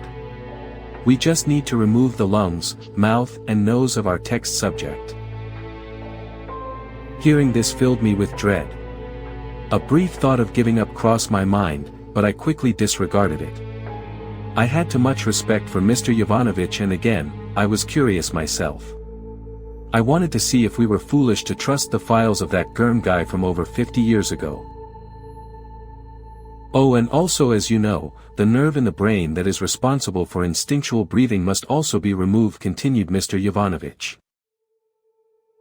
Our team agreed and the removal surgery started. I can say it went smooth as butter. We successfully removed the lungs, mouth, and nose as well as that nerve from the brain, and the vital signs of that man were regular. A long silence was filling the room. Before long Mr. Yovanovitch decided to break the silence. Okay, what the hell was that? Could he have gotten scared of his image in the mirror? Unlikely, he knew what he signed up for. He's right, I answered softly. There's no progress without sacrifice, so I propose we find another volunteer. Yes. That's what we are gonna do. If anyone disagrees, raise your hand, said Mr. Yovanovitch. This time, a young man from Spain named Andreas showed up at our doorstep, so to speak. Mr. Yovanovitch told me to inform him on all the details. We also decided to not remove the nose and mouth of our patient this time, in order to question him. Whatever you say. However, if I don't survive this, I want the payment for my service to be donated to the San Jacinero orphanage. I grew there, you see. He nods. I go to search for Mr. Jovanovich and inform him of the situation. He seems to be in a good mood, and excited to see the results. Same as me, I suppose. Andreas was a healthy young man, as the test suggested, so we wasted no time in getting to work. Next morning we decided to wake him up. He slowly opened his eyes. Then suddenly his eyes widened. He recoiled back in shock and stood up in his bed. Get away from me, you demons. Where am I? Easy, calm down, I said, trying to calm him down. Your voice, the same as the scientist from before, but you're not him. At this point I was completely lost, and judging by the looks on the faces of my colleagues, so were they. Mr. Yovanovitch motions towards Andreas, then two security guards restrain him. You are Andreas, remember? You volunteered to have your lungs removed. You are not humans. What have you done to them? You are not them. You look evil, like something straight from hell. I go and bring a mirror in Andreas' room. He then looks at his reflection and his eyes, once again widen. Okay, calm down, Andreas. You recognize me, right? We spoke when you got here, remember? Your voice. Yeah, I remember. Okay. Do you have difficulties breathing? Okay, calm down and explain. We look different. Like demons from old paintings. Demons. Does the facility look any different? Okay, release him. Andreas staggers to the window. Now look outside. Is there something different? Andreas sticks his head out the window, looks outside for a bit, then turns to me. The sky is burning, and there's also a crimson pentagram etched into the sun. Air is a drug that alters our perception of reality. Except for someone without lungs. You're still tuned to Horus Lop. Frequency unknown. Stories endless. Let's spin the next nightmare. Auntie Bells wasn't really my auntie, or anyone else's for that matter. I'm not sure she even had any real family at all. It was just what everyone called her. She'd been a fixture in the neighborhood since long before I was born, and there wasn't a single person who didn't at least know of her. She was something of a living legend, a crazy cat lady type without the cats. It wasn't unusual to look out your window in the dead of night and see Auntie Bells shuffling down the street, big walking stick clutched in one hand, her taintless hair shining white in the moonlight. And if you didn't see her, you'd hear her. Auntie Bells took her name from the bracelets she wore on both wrists, strands of twine run through a countless number of tiny bells that tinkled with her every movement. Tinkle, tinkle, tinkle. With all the certainty of someone about to be lured back to a gingerbread house and eaten, I started to cry, which immediately drew my mother out of the house. By the time she reached me, Auntie Bells had already toddled off further down the road. When I heard the tinkle of bells through my open window that night, I threw my comforter over my head and kept my eyes squeezed shut until they'd faded into the distance. We got our first real introduction to Auntie Bells at a block party a week later. She wasn't invited, or at the very least, she didn't attend, but we still saw her walking slowly by, her gaze traveling over all of the little children running about. Mom frowned and turned to our neighbor, Betsy. We've never had a problem with her.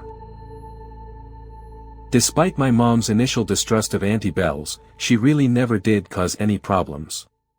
It still took a long time to get over being unsettled by her, but she never bothered us and we got used to seeing her around at all hours.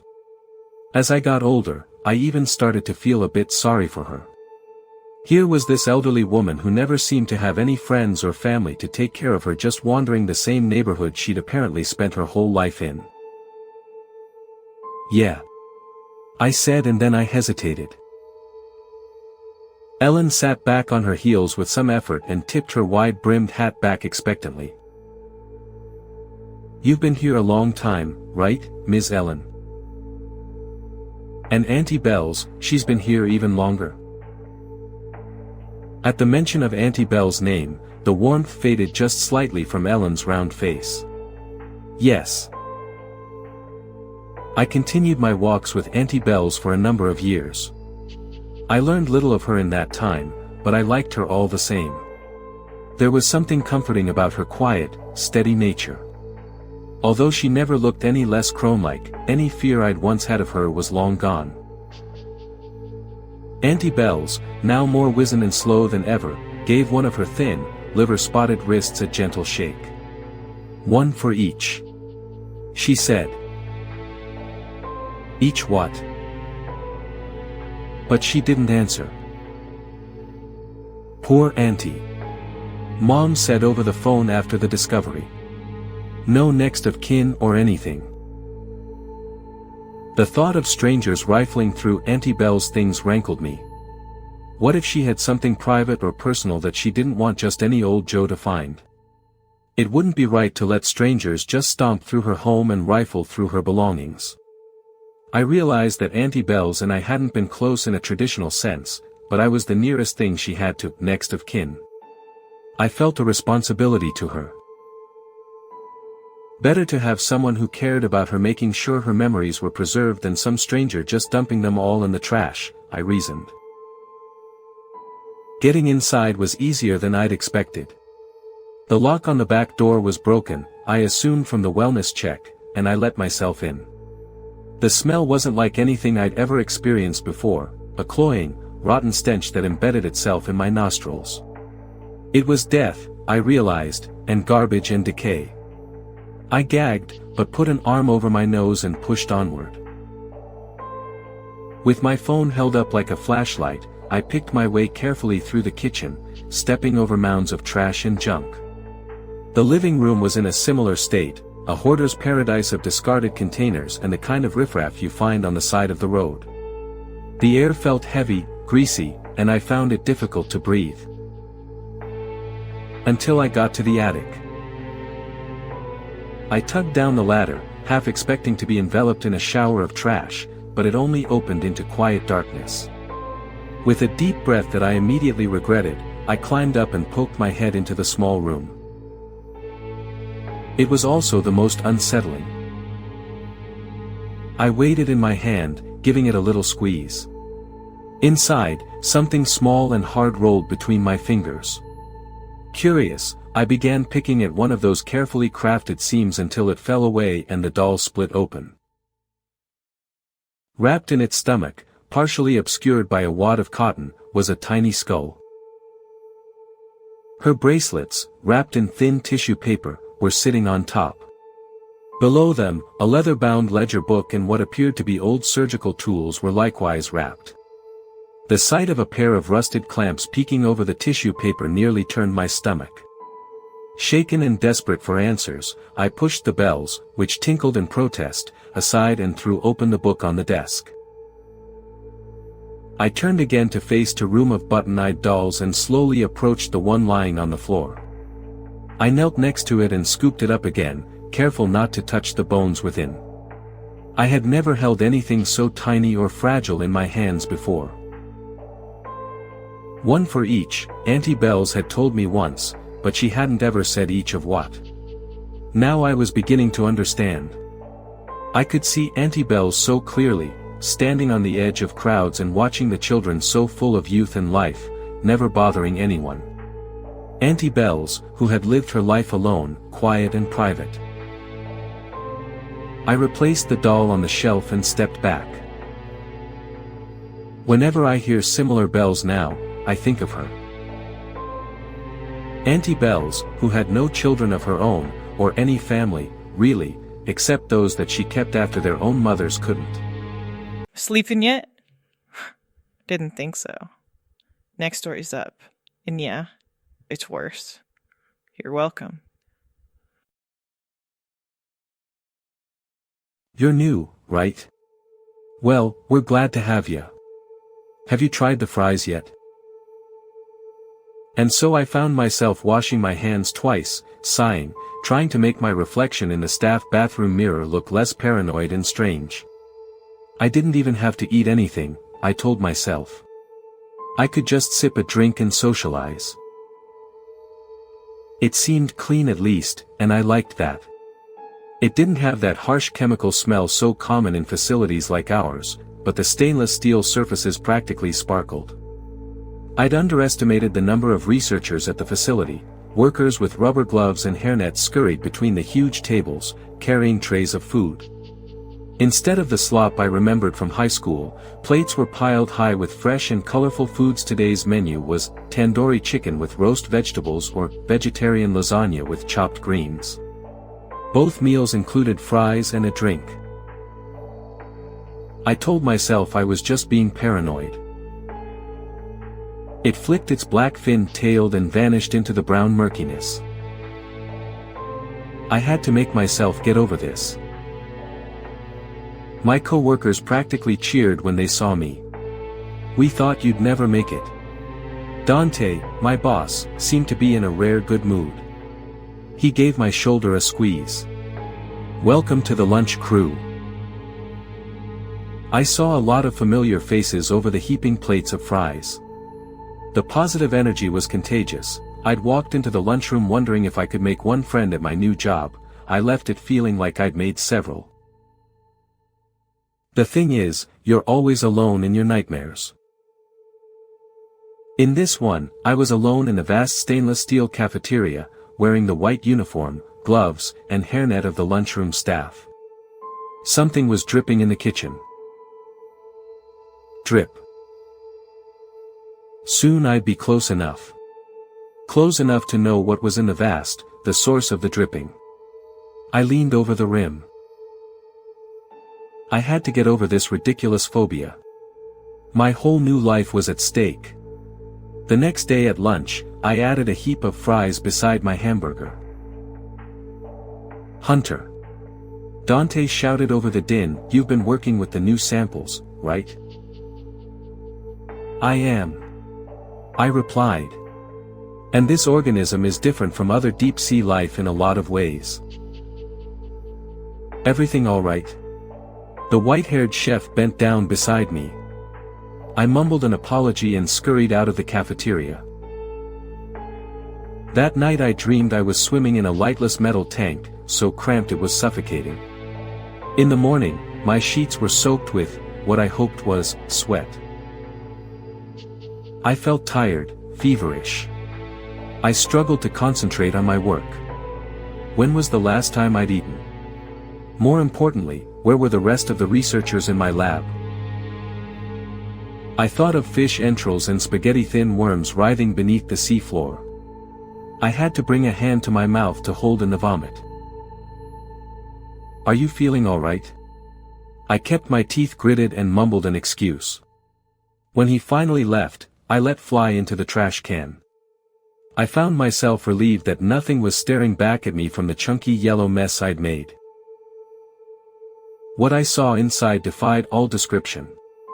Vampire squid, lampreys, and dissected anglerfish were nothing compared to it. All I could do was stare in horror until I was dragged away. Or so I thought. Later, when the security guard reviewed the camera footage with me, the vat was filled with perfectly ordinary frying oil.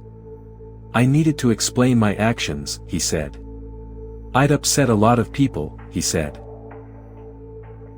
I didn't have to worry about excuses, however, because a knock at the door called the guard away, leaving me with the still image of myself on the screen, frozen while I screamed at a vat of oil.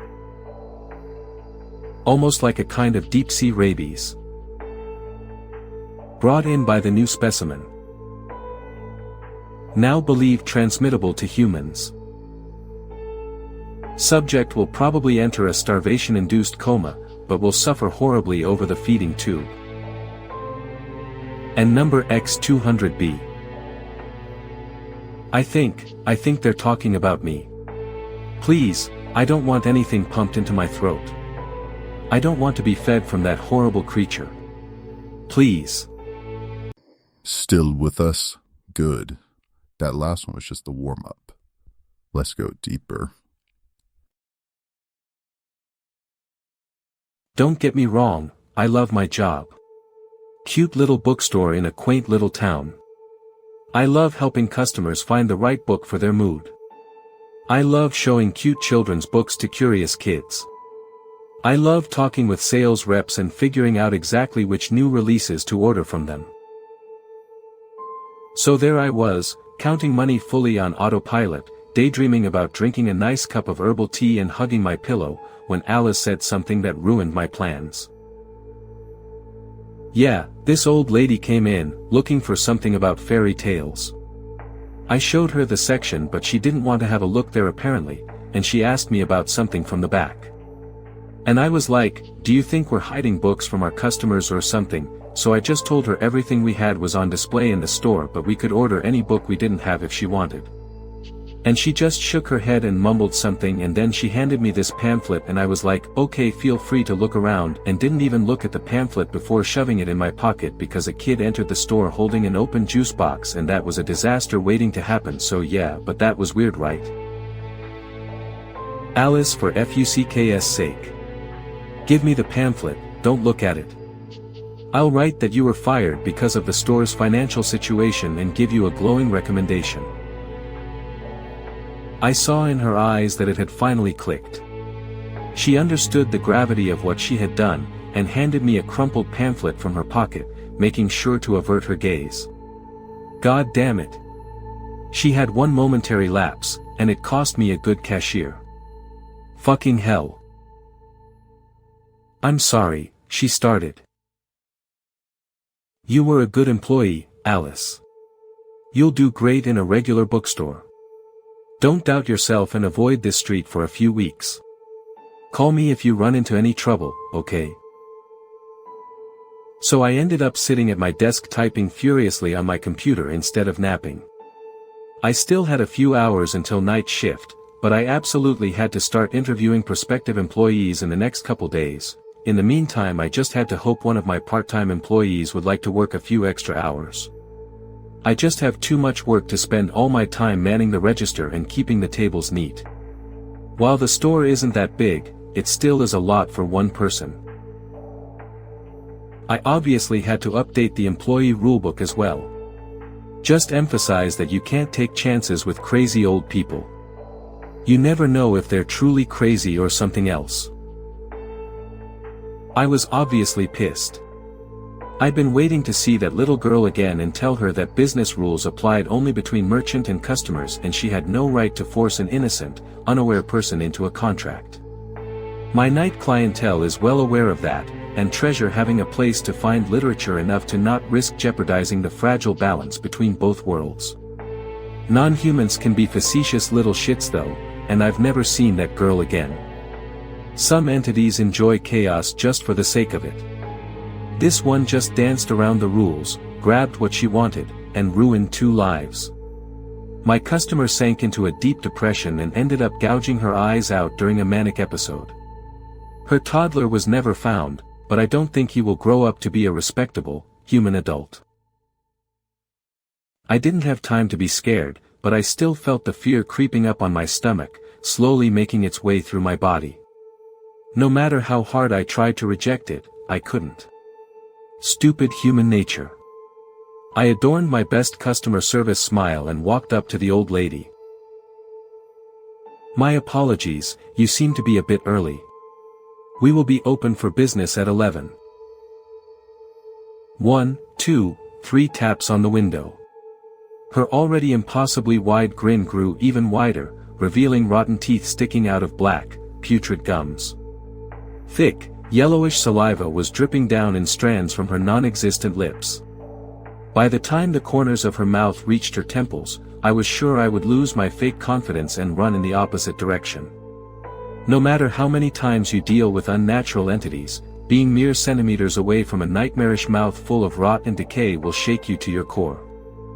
I tried to breathe calmly, being secretly thankful for the glass that separated me from what was probably the foulest smell I'd ever submitted my nose to, hoping the old lady would see me standing my ground and respect the rules of business. I could deal with her inside my bookstore, where she would be a customer. I just needed to stay brave and meet her transfixed, unwavering gaze. Her eyes were more blood vessels than pupils, and I found myself focusing on those instead of whatever was moving in her mouth. I did not want to see her tongue, not after seeing the state of her teeth. And I sure as hell did not want to see whatever I clearly caught moving around her mouth if it wasn't her tongue. No, her eyes were scary, but I could deal with them, no matter how unsettling it was to see them bulge in and out of her head in a slow motion, almost as if they were breathing. The glass became foggier and foggier on her side due to her heavy, animalistic panting, but I kept my gaze straight, only catching glimpses of fog and movement in my peripheral visions.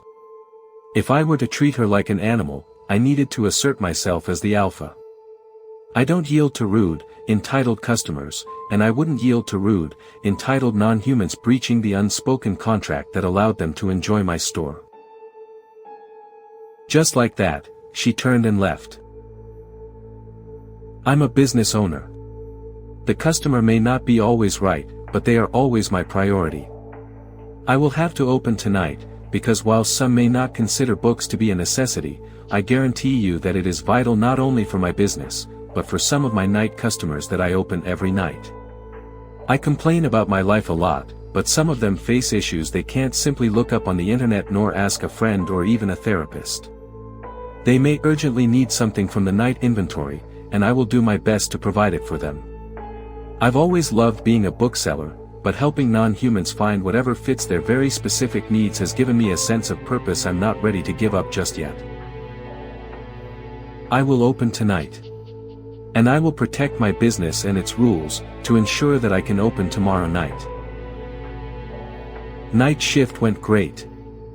That last one tasted like fear and poor decisions. Let's see what the next bite serves. Hope you're hungry. She won't look at me anymore either. We coexist in this strange no-contact household now. We eat in silence. The TV stays muted. The only time we are in the same room is when we are eating or sleeping. She came in from the backyard covered in mud today. A mud-soaked blanket was cradled in her arms. She looked at me for the first time in 3 months and smiled. Walked into the bedroom silently. I followed her in. She set the blanket down on the bathroom counter and took a shower. I went to bed. The morning the blanket was gone and the shovel was leaning against the back door. I was finally ready to talk to her this morning after last night's incident. I spoke for the first time in 6 months. She couldn't hear me though. She was cold, and blue. A blanket cradled in her arms. I got up and made coffee. I sat at the dining room table until dinner time. I went back to the bedroom. My wife was still there, unmoving. I unwrapped the blanket in her arms. A small skeleton tucked neatly inside. I went to the backyard and got the shovel. I woke up today and made my coffee as usual. I went to the backyard and dropped my cup, shattered on the concrete. There was a giant hole in the middle of the yard, with a blanket next to it. I heard someone speak to me from inside. A baby was crying. Still here? Aw, look at you. Brave little meatbag. Too late to back out now. Next story's already watching. I got a DM from a client the other day. I clicked on the profile. Just a username I didn't recognize. No picture, no details. And I couldn't remember if I interacted with them before. I don't usually respond to random DMs, and I was busy getting ready for a live stream, but that amount of money got my attention. Worst comes to worst, it's another troll telling me I'm a useless whore. Yawn. What's the request? Custom vid? Addy. You are joking. No, I'm SRS. Draw me a picture, $2,000, no joke. I glanced down at my outfit. I was doing a pirate-themed stream today, don't ask, reward for a long-time subscriber, so I was dressed like Nami from One Piece. In a very, revealing blue bikini top, short shorts, and a pirate hat, my own flourish. The subscriber didn't specify the pirate, but I'm a redhead right now and I have pretty big tits, so. Go figure. I could kill two birds with one stone and get some anime fans to tip me and pay me to cosplay again. Believe it or not, I've been requested sexy Gaara from Naruto. You don't need to be. I just want you to draw it. As if on cue, a chime. $50 was deposited into my account. With another message, please open it. I'd never seen anything like it. What is this? Addy. No answer. I waited. Stared at the image. And then my eyes glanced up at the message chain. At the promised $2,000. Probably 8 streaming sessions worth of work. And if this is his kink, who am I to judge? I don't have chalk, lol. I can run to the store. It never fails. When the mood strikes, the mood strikes. They gotta get off right away. Does a marker work for you? Yes. As long as I can see it. Draw big. Calm down, my guy. Horniness does strange things to a man. Well, fine. It wouldn't take me more than a minute. I turned down the lights and took a photo of it with a flash. Send it back to Al. How's this? Yes, you did so well, ILVOEUOU Addy, Al. I spent maybe 2 minutes drawing this ridiculous circle. And I made more money than I did in the last month of camming. As shocked and happy as I was with that amount of money for that little work, I remembered to keep my cool. And maintain my persona. I tried to stifle the vivid thought that this guy was jerking off to a circle I just drew in Sharpie on my shitty apartment floor. Great. Easiest money of my life. Thinking we were done, I moved to start my live stream. But then he surprised me. Wanna make 5K tonight? Al. What? Okay, fuck the live stream. This guy could pay my bills for life. Anything for you, Al. I'm not gonna lie. This request was another curveball. And his frantic messaging style was a little weird. But I know how hard it is to type with one hand. Not to be crass. Also, fuck you. Don't be a prude. You're still reading this. Shit. Maybe I fucked up. A bridge too far. But then. A message. I wrinkled my brow reading it. Because it looked like complete nonsense. KLG na isathe plementa KLG nerbix mnaf, al. LOL. No. Addy, you are so funny. Just say those words. Video for me. This guy could not be fucking serious. I sat for a second. Chewed my fingernails. Something felt off. This was weird, right? Possibilities started running through my head. And my mother's words rang through me, you can make as much money as you want. It doesn't matter if you don't respect yourself. Please. I need it. Promise I'm not messing with you, Al. Alright, I'll do it. Calm down, big boy, winky face. Any tips for pronunciation? What language is it? Al was not like I imagined him, if it even was Al. The recording felt old somehow. Very old. Like those recordings from when people used phonographs or whatever they're called. I felt chills shoot down my spine. Something about the recording felt very wrong. Instinctively I panicked. I ripped off my headphones and threw them on the ground without even realizing what I was doing. A chime nearly made me jump. You there? Did you listen? Al. I collected myself and replied. Back to Fantasy Addy. Wear whatever you want. Just say the words. And make sure you do it in front of the drawing. But I shouldn't be surprised.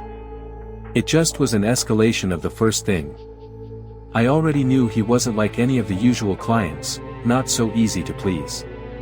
In a way, it was refreshing he didn't just want me for my body. Instead, I'd be making $5,000 for my art and acting skills, and that kind of gave me a little thrill. So I set my phone up on my desk. Positioned the camera so it faced me. Kneeled down around the circle. And said the words as best I could. Then a chime from my laptop. I glanced at the message. Yes, yes. Keep saying. Again. My doubts were quelled when another chime announced $5,000 going into my account. So I did what anybody would do. I kept saying it. Over and over again. Recording the whole time. It was all fair game. Until something started to feel strange. A chill struck me. And a guttural, chittering hum, like from the audio clip, resonated through the air. Like other voices were speaking with me. I sat in a vast, oppressive city that stretched out interminably, row after row of towering industrial architecture jutting out at impossible angles. A skyline of crooked spires climbed high above where I could crane my neck to see, their throats coughing black smoke into a sky polluted with the putrescent color of sickly green. A wave of irrepressible horror shot through me. A sudden, icy realization of the existence of things I could not name. Could not understand. Their names, unutterable, except by a language already long dead when the planets were young and the sun was cold. But the mere existence of these beings somehow filled me with a sense of purpose. Of appreciation for what could come and what was to come and what had to come. What must come. As I sat in that city where time had no place and God had no reign, whose name I numbly knew to be KLG Nerbix, I felt the sable stars turn their malefic gaze straight towards me. I saw an engulfing green sky teeming with countless shadowy beings who knew me and knew my shame and fear and wanted me nonetheless, wanted me more for it. As if they saw me and straight through me and through my soul and every life I had lived in every past existence stretching through to the antediluvian eons of our feckless, aimless wandering. But that wandering was now at an end. Because I was myself. I was my ancestors. I was an ant, beholding the great works of mankind, my consciousness registering 1,000th, a 10,000th, a 100,000th of their designs for an unaware, ungrateful universe. The stars yawned, bellowed, and the green sky turned black. My phone chimed. It was almost dead. Because it had been recording for 2 hours. I stopped it. Scanned back through the video. It was just me, sitting in place. Repeating that phrase for Al. I stared at my computer, awestruck. Did I just make nearly $50,000 for a drawing and mumbling some nonsense? I almost felt bad for the guy. But who knows, I could have been talking to Jeff Bezos, incognito. Another message. This one made me stop. And made my mouth go dry. You have done what was asked. You have made this high priest weep with quiet jubilation. What? LOL. I never sent you the video. He didn't reply for a moment. But when he did, I felt myself shudder. But there is still more to be done. Addison, you are one of the heralds for the Great Beckoning. In this life and the next. What are you talking about? You're scaring me. Al, talk to me. I'll call the cops. My breathing was ragged. Harsh. I was sweating. I felt terror gripping me. I was near to having a panic attack. After a lifetime of service, my rite is complete. I leave you now, hopeful that the world will soon be as it was dreamt of in their ancient slumber. After countless millennia, dreams which were merely dreams, may beget reality. You must do this for others, Addison, as I have done for you. You must make them see the light. Draw the symbol. Invoke his name. One by one. One new acolyte for every moon that passes. He pulled the blade across his throat, slashing it open, as casually as if it was a friendly wave. Blood poured out in streams, spilling out all over him, soaking his robe. But his face, it never lost that glow. I couldn't look away, couldn't shut off the video. As the man bled out, unblinking, until he slumped forward. The video continued for a few silent, agonizing moments. I was shaking. Tears streaked down my face, mascara stinging my eyes. And my blood was as cold as ice.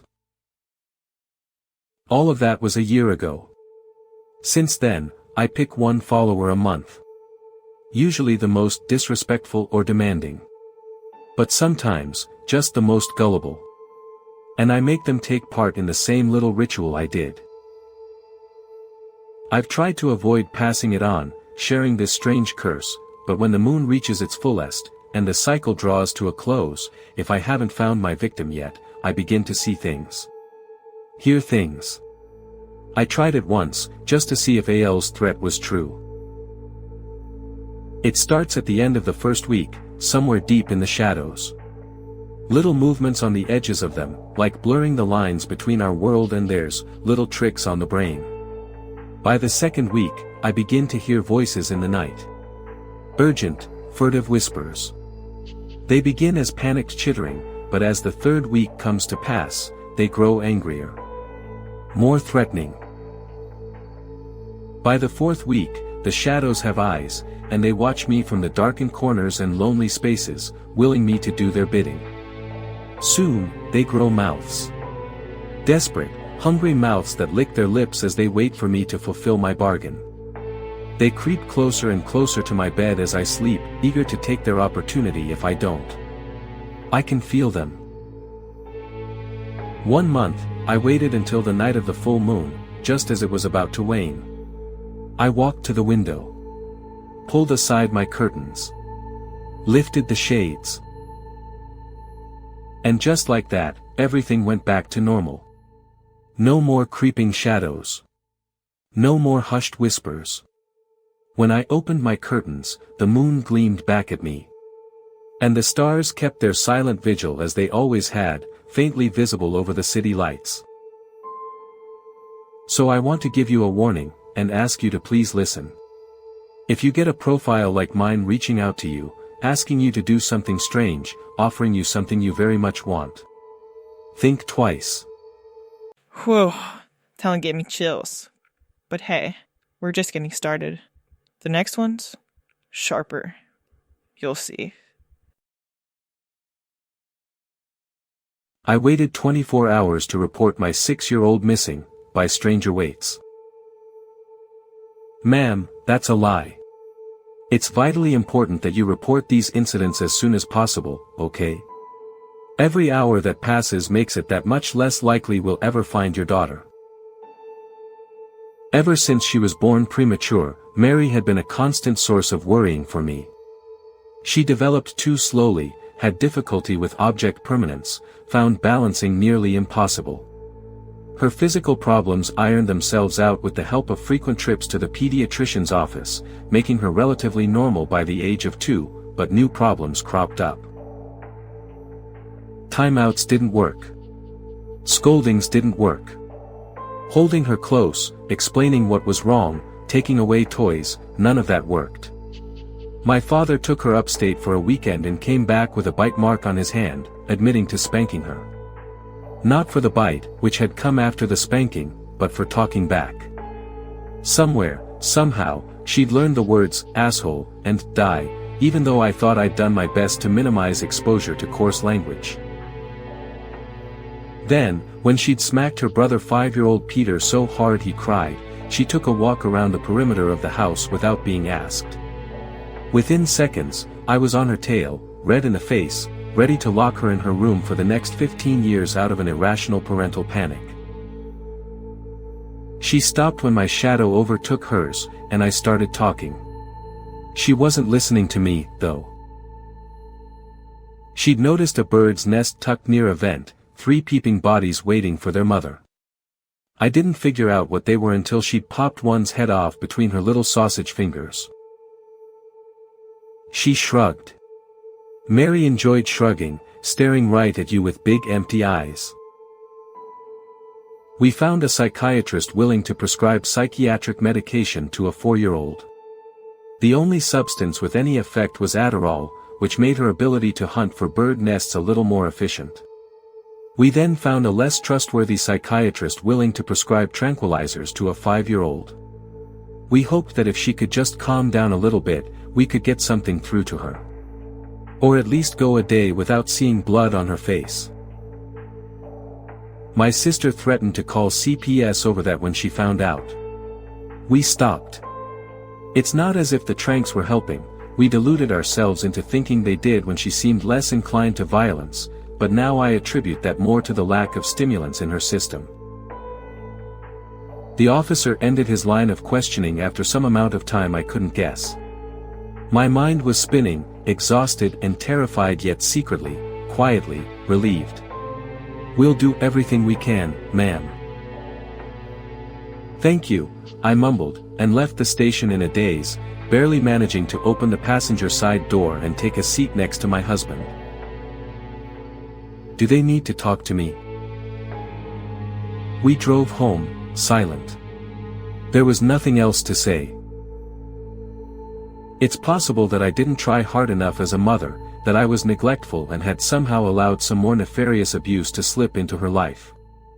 The mere fact that my father thought it was okay to spank her was good evidence she may have been reacting to something happening I didn't know about. But if that were the case, it was something she refused to say even to her therapists, her brother, her aunts and uncles.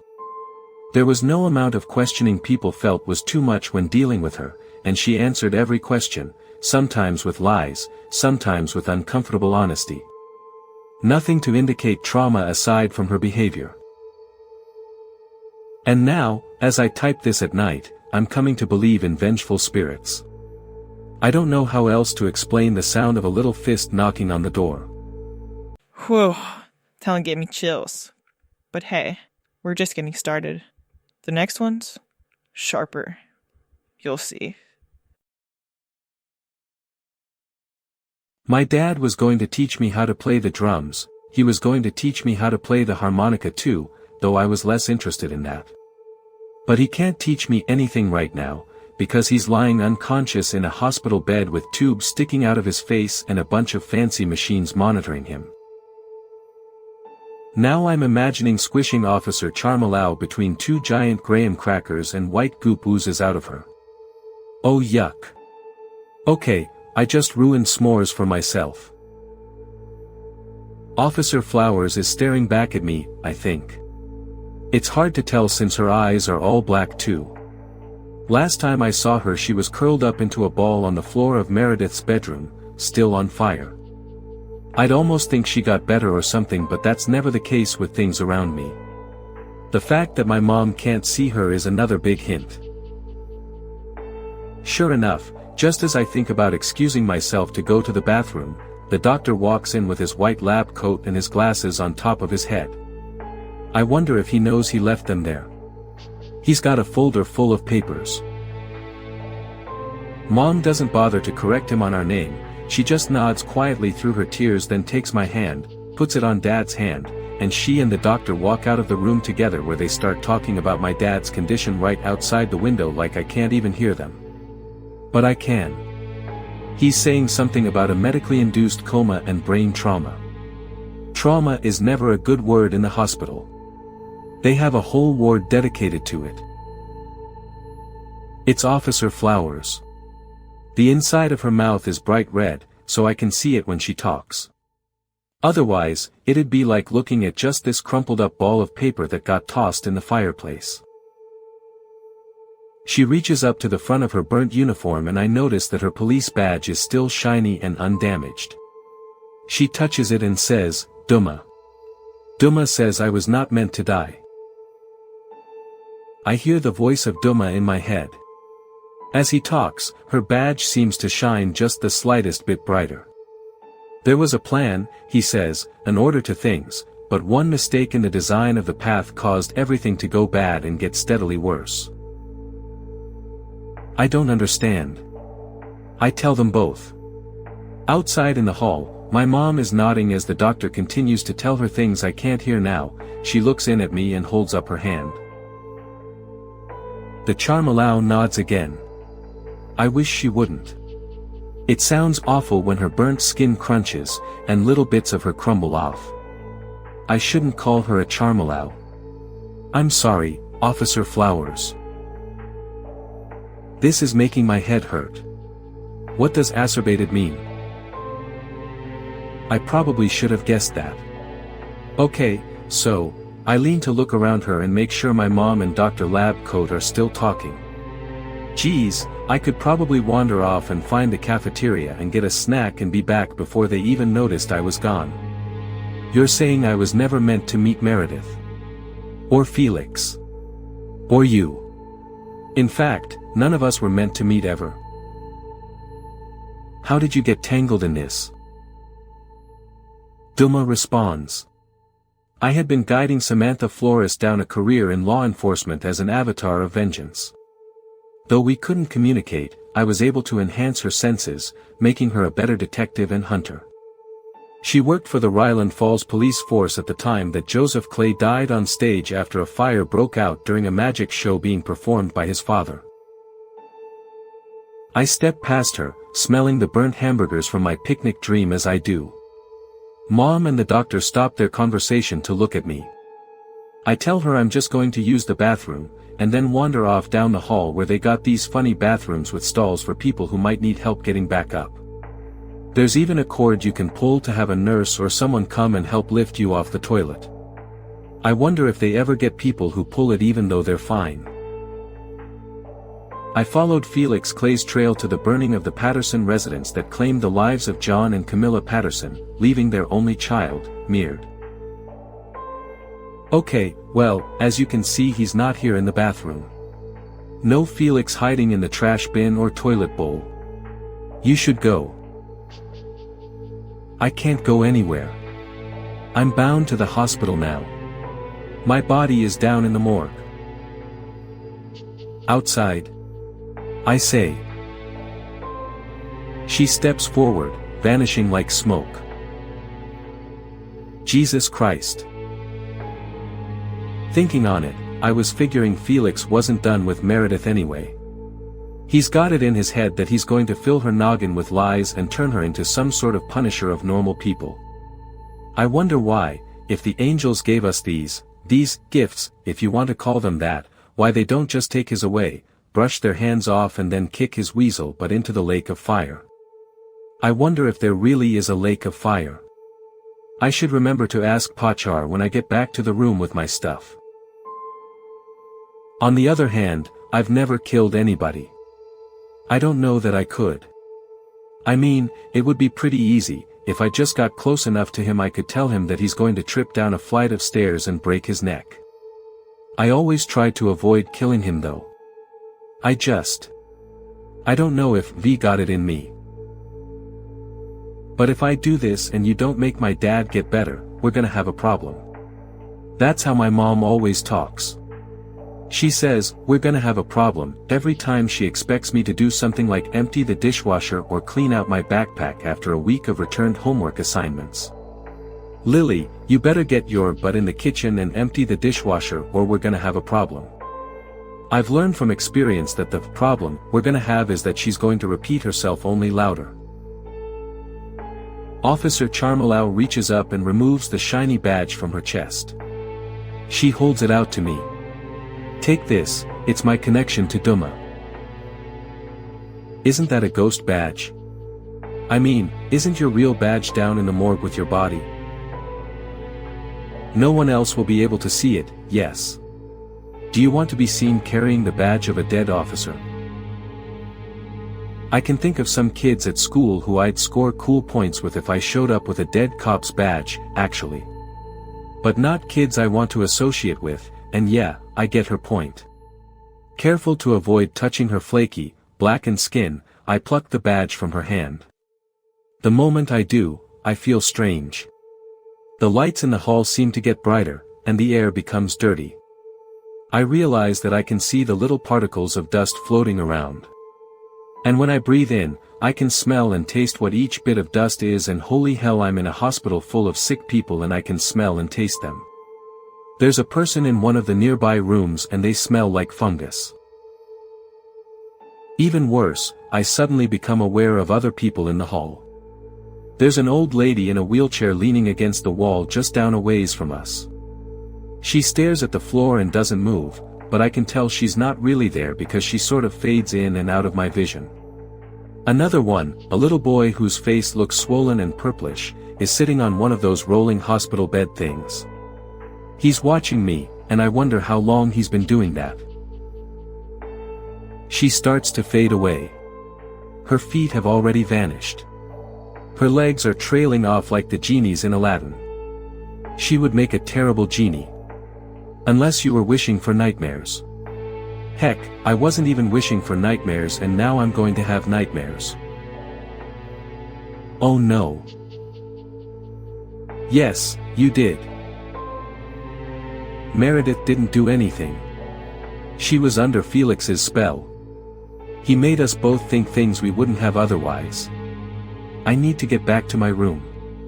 I start running in the direction of it so I can get Pachar and talk this out. A doctor sees me and calls after me to stop running, so I turn it into a speed walk because those are allowed in hospitals. Meredith is the thread that tangles the knot, Duma keeps talking. He really does sound like a giant snob, like one of the jerk girls from Lisa Welch's crew. I don't want to talk to him, I want to talk to Pachar. If you kill Felix Clay, you and Meredith will remain tangled. More will become tangled. The only thing binding you to Felix Clay is Meredith Patterson. Once she's gone. Shut up.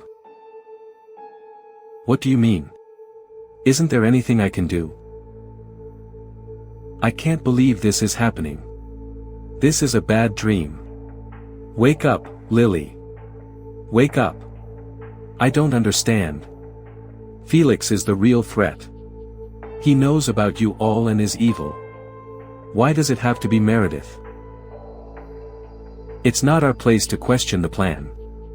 This must be done to set things right. Any further deviations risk catastrophic consequences. Don't you want your father to get better? I don't want to do this. I want to make things right, but killing my third best friend is not making things right. Have any of you thought about how this is messing up my fragile mental state? I ask. Oh, shut up, you. I snap. I see you went back to your room and got your stuff. She kisses the top of my head. Yeah. And a little something more. I wonder if she notices there's anything different about me. I notice more things about her than I think I ever have before. For one thing, I can smell her deodorant. There's coconut and shea butter in the shampoo she uses. Also, her heart is beating really fast. I can taste her hug. It's so unpleasant, but she feels warm and I hug her back anyway. That last one tasted like fear and poor decisions. Let's see what the next bite stirs. Hope you're hungry. That was the reason I wasn't invited on their little excursion to get food from the shops, apparently, not enough car room. Well, times all that by 100. That was how I felt when Mel and I pulled up in her mum's driveway. Partly it was the strength of my feelings for Mel. I've only known her a few months, but I've already convinced myself she's the one. But the other part of it was her family. Her family's house. Mel comes from old money. I'm not talking a middle class, 2 cars and 4 bedrooms type deal either. I mean they're rich. Their house is a mansion. It's way out in the New Forest, set back from this little country lane. Long driveway, black iron gates. Statues out the front. The whole works. Intimidating as fuck, in other words. All these thoughts and memories flashed through my head as I watched the Porsche disappearing down the driveway. My heart was still beating fast in my chest, and my palms were sweaty. But I was starting to get to grips with myself. I had half an hour by myself, now, at least. I was alone. Well, not completely alone. Probably best not to go upstairs. Grandma's asleep up there, and she hasn't been well lately. And a couple of seconds later, as if on cue, I heard the first thump. Backslash. The house around me was silent. I could hear birdsong outside, but no cars. The hum of the refrigerator drifted in from the kitchen. Nothing else. Backslash. I came to a stop on the landing. I scanned my eyes across the wall for a light switch, but couldn't find one. Fumbled my phone out of my pocket, tapped the torch function, then swept the light through the darkness. I was planning to flash it across the wall to find a switch, but I didn't get that far. The photo album stopped me. The album lay in the center of a small table opposite the staircase. It was large and black. Gold lettering on the cover glinted in my phone light. I walked over to read what it said. That was the title of the album. The letters were written in a fine, slanted print. The book looked old. Tiny faces stared back at me. I was looking down at a collection of small Polaroids, loosely arranged across the cream pages. My eyes went to the one in the top left first, and I quickly understood the reason behind the album's name. Ignoring a twinge of jealousy in my stomach, I turned my attention to the album's next photo. And I frowned. At first I thought it was same group. There was Mel, with her mother sitting opposite. There was Grandma, hunched and withered at the table's far end. There was the blonde guy sitting next to Mel, his arm casually thrown around her shoulders. Only when I looked closer, I realized that wasn't quite right. It wasn't the same guy. I looked back at the previous photo to check, comparing the two. Nope. Definitely someone new. A different boyfriend, perhaps. What the hell was this? I picked the album up to get a closer look, squinting down at the strangers. Mel and I hadn't ever spoken about previous relationships. I'd asked her casually once or twice, but each time she changed the subject. Now I thought I could see why. I stared at her smiling face in each of the photos, feeling the jealousy in my stomach grow like weeds. What are you doing, boy? You shouldn't be up here. I'm sorry, I heard a noise and thought I'd come up quickly and check. I didn't mean to. I'm sorry, I didn't mean to startle you. I backed away from the door, my heart pounding hard. I kept telling myself she was just an ill old lady, probably a sufferer of dementia, or something similar, but the thought did nothing to ease the thumping in my chest. I've been stuck in the bathroom ever since. I texted Mel 25 minutes back, to tell her exactly what happened. She sent a response back straight away. Or at least, it did at first. Over the past 20 minutes or so, though, I've started feeling worse again. I've started feeling nervous. Partly it's that photo album. My mind keeps going back to it, picturing all those faces. All those men. That's not the main thing making me feel nervous, though. The main thing is Mel's grandma. She's still there, outside the door.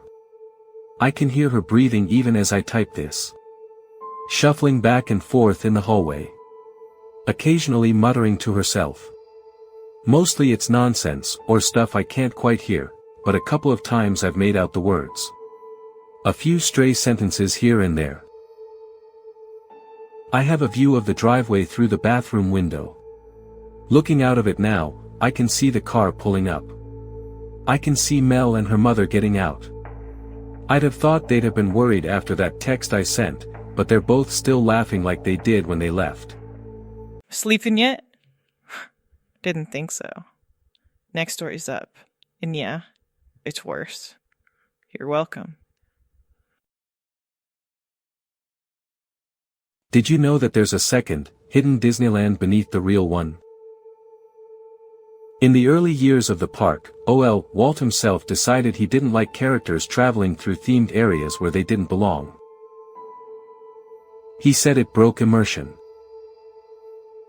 Disney works very hard to keep its secrets. Even the janitors. It's my job to whisk away the spunk with the precision of a diligent surgeon. It's a lot easier than you'd think, given the fact that we've been watching you from the very moment your tumbly got rumbly. There are cameras on you from the moment you're shepherded into a parking spot in the morning until the tram drops you off after the fireworks at night. I learned that pretty quickly. The first lesson sticks out in my mind. I'd been on the job 1 year, 7 months, and 13 days when a distraught-looking couple came to me and asked where they should go to inquire about a missing child. I was in the zone immediately, leading them straight to the office on Main Street while explaining how park employees would have their daughter escorted through the underground passages directly into their waiting arms. Upon arriving at the office, I opened the door, turned around, let them inside, then turned back. Everything is fine, Sid. The parents have been reunited with their son. It was a daughter dash. That's right, their daughter. Why don't you take some time off? A week's paid vacation would give you enough time to visit Orlando. Did you know that park associates are entitled to complimentary park tickets and travel reimbursements? But dash. It could be much longer than a week, Sid, he grumbled with a note of very grave finality. I clean things up. There was no reason to ask why a dozen staff members frequently spent the night furiously cooking food that none of the night staff ever ate. I never inquired about why there was a yellow door in the passageway under Adventureland, or why I got vertigo every time I drove by it. Get them out of sight. It breaks immersion. But the strangest thing ever to happen was just a couple of weeks ago. I was in the underground Disneyland, spending my break by trying to forget the poopy accident I'd had to fix in the Alice in Wonderland ride.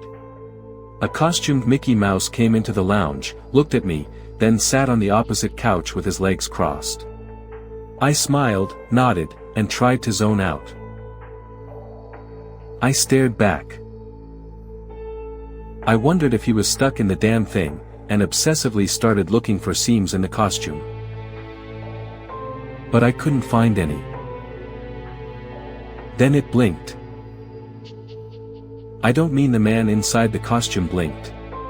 I mean those fucking giant mouse eyes rolled over to me, locked onto my face, and the anthropomorphic cartoon rodent blinked its goddamn eyes. We were alone in the room, and I was about ready to leave a bigger shit stain than that loose-boweled boy on the Alice ride. I opted, however, to turn and run into the hallway instead. I got a sudden burst of adrenaline-fueled energy when I heard rapid-fire footsteps behind me. I tried to outrun the thing, but my football glory days are a quarter century in the past, so that didn't work out very well. I think I made it about 300 yards before my burning lungs forced me to roll onto the ground and await my own untimely demise at the gloved hands of a mouse. But he didn't kill me. Through my blurred vision and desperate gasps, I was barely able to make out a very man-sized shape standing above. "Well, Sid," the head of security casually shouted, clearly less winded than I was, "how about we send you to Europe for this vacation? I'm in Italy now. A few days ago, I started reading about other people who were coming out online about their Disney experiences. I'm the only one left to tell my story. And that story will end with me making it very, very clear that I won't be going back home. I think I'll be much safer living anonymously in Europe. And their greatest strength is making you believe the magic isn't real." Still here? Aw, look at you. Brave little meatbag. Too late to back out now. Next story's already watching. Eat it. Charlotte pushed Marlena's face closer to the fly-infested dog turd. "Eat it and be grateful. My daddy saw your daddy at the soup kitchen, so you must be hungry." A cacophony of giggles erupted behind Charlotte.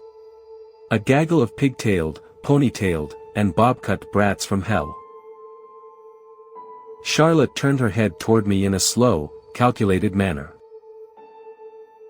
"Oh, look who it is, pee-pee boy Carlos."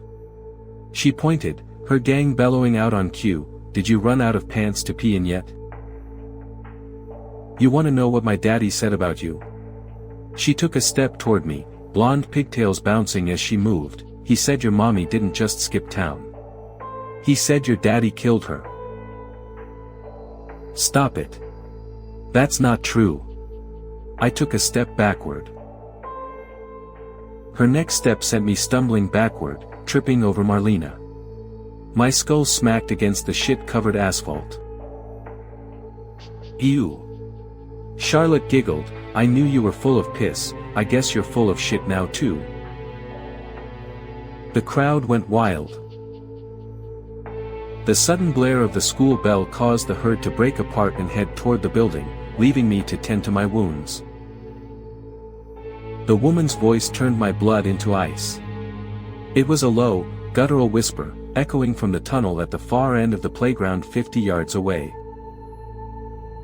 I pushed myself up and turned toward my caller. She was wiry. So thin that it looked as if a weak gust of wind would snap her in half.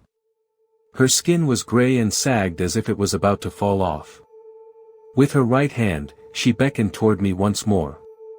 Her voice sounded like it was emanating from all around me. "Bring her to me." I wanted to run away, but my legs betrayed me. My feet were glued to the ground. Tears began to flow down my face. Just as she was about to speak again, my bladder released. I turned, snapped out of the trance by my teacher's sharp voice. Recess is over. Get over here now. My goodness, did you wet yourself again? I'm going to have to call your father. / I know, Dad. I didn't mean to. I saw some / No one ever means to mess their pants. You just need to go to the bathroom more often. Sometimes you have to go, even if it doesn't feel like it. Do you understand? Understand? Yes, Dad. I understand. I took a quick shower, hopped on my bicycle, and rode back toward the tunnel. I wasn't sure who the woman was, but something inside me was burning to go back and see her. I parked my bike on the side of the tunnel opposite the school. It was a large empty field with a few trees. No one was around except for a couple of teenagers throwing water balloons at cars. Hello. I used my hands as a makeshift megaphone from 10 yards away. Is anyone there? A sudden wave of chills poured over me, covering my body in goose flesh. I moved backward, away from the tunnel. I turned to run but was immediately pushed to the floor. Is that a threat, twerp? He shoved me down again, even harder. My sister has a class with this kid. She said he pees his pants all the time. His sidekick snickered at the same time she spoke. Bring them to me. It sounded like she was inhaling as she called. Please. I yelled, can't you hear her? We have to go. The only thing I hear is a little boy about to pee his pants. I stood up once more and was immediately dropped by a punch to the gut. I laid on the ground, helpless as Redshirt jumped on my bicycle and rode off. The sidekick launched a water balloon at me before running away, hitting me square in the crotch. / My dad's car was standing guard in the driveway when I arrived. He pushed the door open before I even reached the steps. My God, did you piss in your pants again? Twice in one day. I tossed and turned that night. Every creak of the floorboards and whistle of the wind caused my heart to race. At some point, the sweet release of sleep rescued me. / Hey Carlos, she said, I'm sorry I laughed at you the other day. I was just trying to fit in. She started walking toward the playground. Oh, it's okay, I guess. She started walking quicker. She kind of is. She's been bullying me since the 2nd grade. Well, either way, she came to an abrupt stop and turned to face me. I wanted to thank you for sticking up for me. She inched closer, eyes closed. Our lips were nearly touching and then. Ew. Charlotte's voice shot through the air like a bullet. I told you he'd come if you told him to. PP boy has a crush on you. She laughed. You really thought she was going to kiss you, didn't you? Charlotte laughed. I found another dog turd, this one is just for you. Marlena and another girl grabbed me by the arms and held me in place as Charlotte moved toward me with a wet mess in her bare hands. Bring them to me. The voice sounded more potent now, more explicit than ever. I didn't hesitate this time. Ugh! She screamed, get him. I sprinted into the tunnel, the girls chasing not far behind. I pushed myself forward with everything I had, but every one of their strides equaled 2 of mine. My lungs began to burn. A hand pushed me by the shoulder, sending me crashing to the ground face first. I bundled into the fetal position and covered my face instinctively, bracing myself, and then I opened my eyes to see that I was lying in the field, a few feet outside the exit. No Charlotte. No Marlena. Not even the gray woman. I was brought in for questioning by the police since I was the last person who saw the girls before they disappeared. I told them the last place I saw the girls was the tunnel. The school opened for summer classes today to make up for lost time. Bring him to me. Still with us? Good. That last one was just the warm-up. Let's go deeper. Infinity, 1 equals infinity, Bioniracle. 1 where the building could not be seen on the screen. I approached the building. Feeling a bit apprehensive, I stepped inside. The bland exterior of the building hid a very luxurious interior. The shelves, counters, walls, ceiling and floor were all made out of pristine acacia wood. Books of all colors, shapes and sizes populated the spaces in racks lined up on the walls. A thick and flawless blue carpet drew a linear pattern across the floor of what seemed to be a library. I could also distinguish a flight of stairs leading down to a dark room in the back. One of the books immediately fell out of the shelves. It was named, "Welcome to the Library." "What is the price?" I asked out loud. The page turned itself and showed these words. I was initially thrilled about what secrets this mysterious place may hold, but was soon disappointed. Out of the 100 or so books I pulled out of the shelves, most of them were simply bearing strange glyphs and symbols, and the few that actually made sense were simply displaying impossible paradoxes or shapes, like the ones you see in optical illusions. I decided to head down the staircase at the back. Maybe I could find something of interest in the lower floor. The basement was completely empty, besides a yellow book thrown on the floor, and a computer which seemed to be turned off on a desk. I didn't listen. How could I keep living a normal life after all this? It didn't take long before the so-called Book of Infinity lied open on the desk. It wasn't over, though. Copies of the Book of Infinity were littered on the floor everywhere. All of the walls of the room had been broken down. I was now in a field of yellow travel guides which kept on going into the distance for all of eternity, to the point where it was impossible to see the acacia planks which once formed the basement. The computer was still standing on its desk, with a black infinity symbol covering the whole screen. I furiously tried to think of a potential solution to escape this madness. I wondered, if infinity was a perpetual sequence, perhaps removing one element from said sequence was the key to my escape. I took a Book of Infinity and tore one of the pages apart.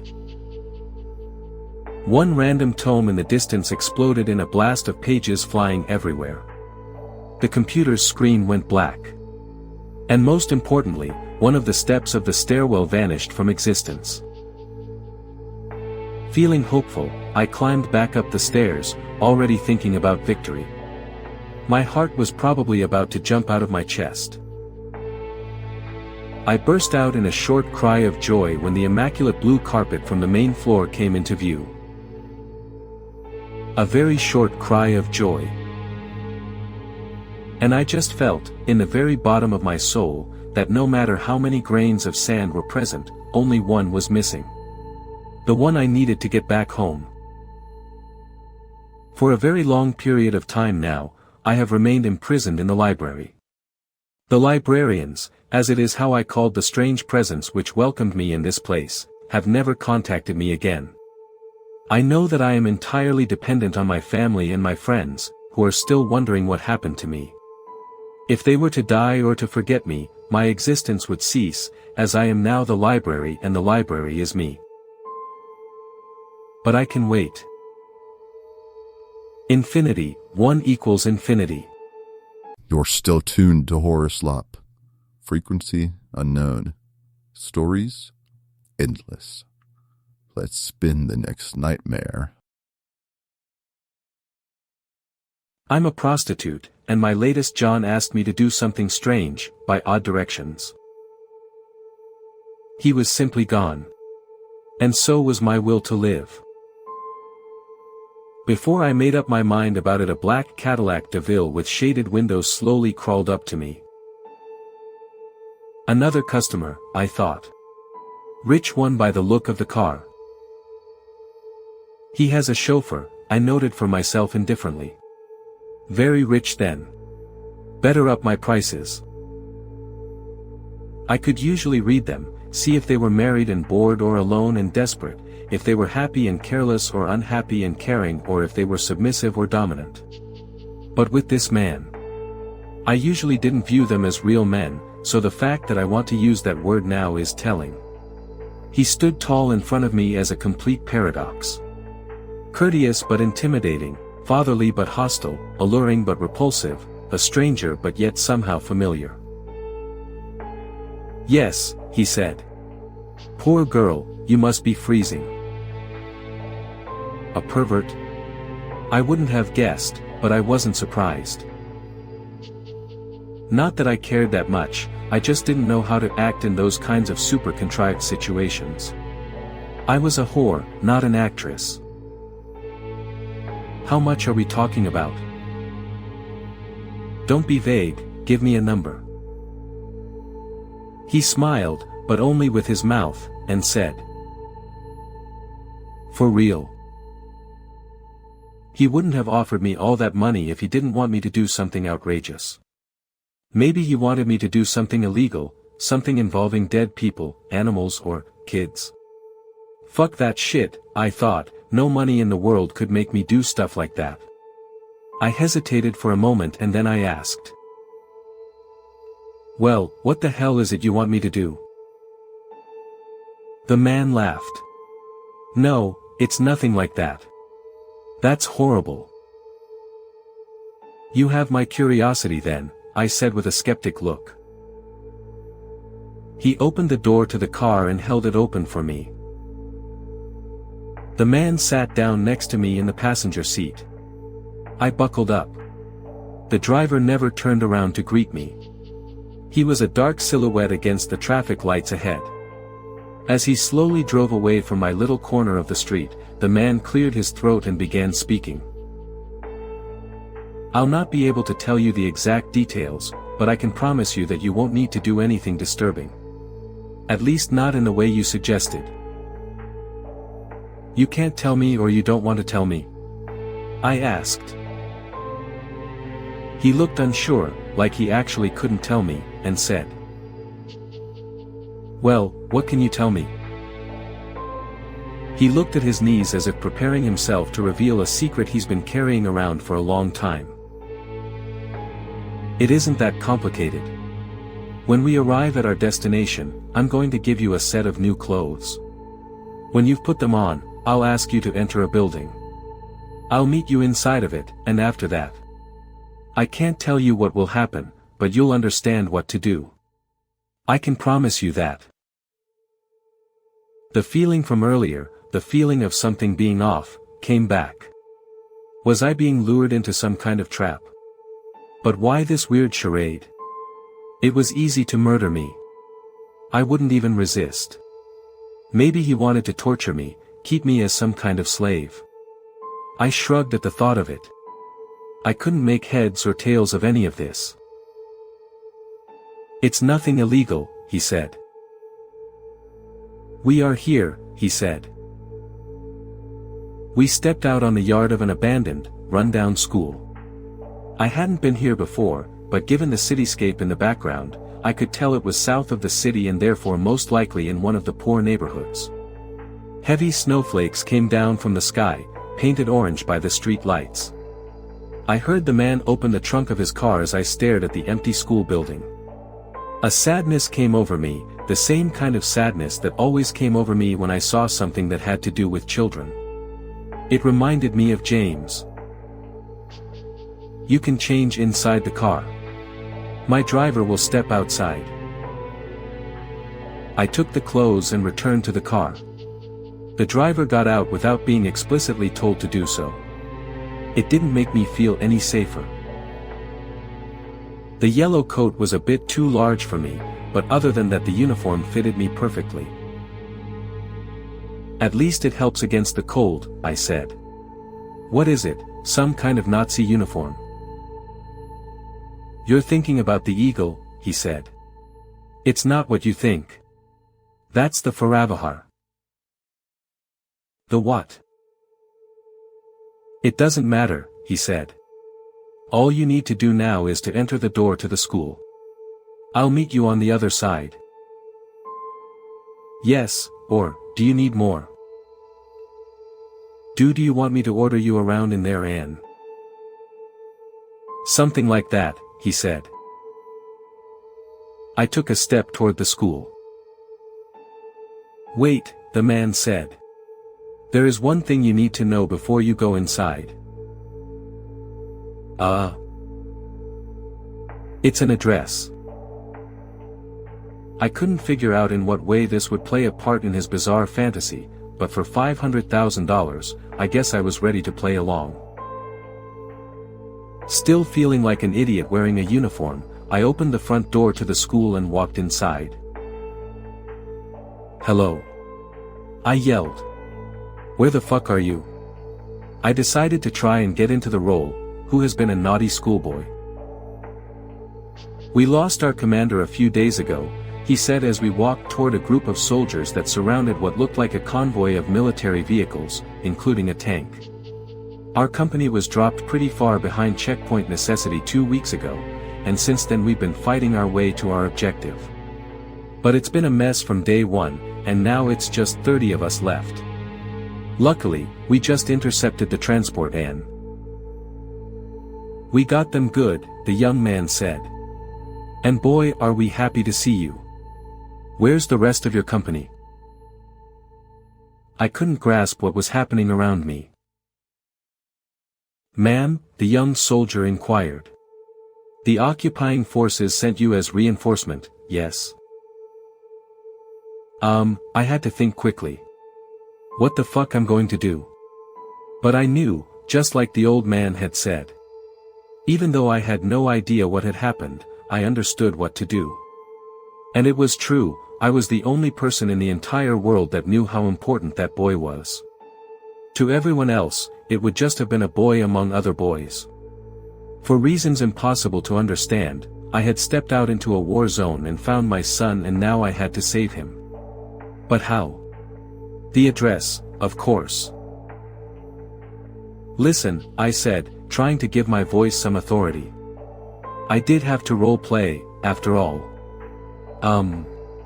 My company was shot down over, I interrupted myself since I didn't know what place to pick.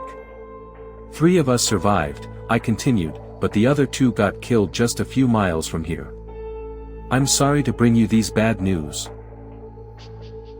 Ma'am, I'm very sorry to hear that. It will be difficult to get out of here alive without reinforcement.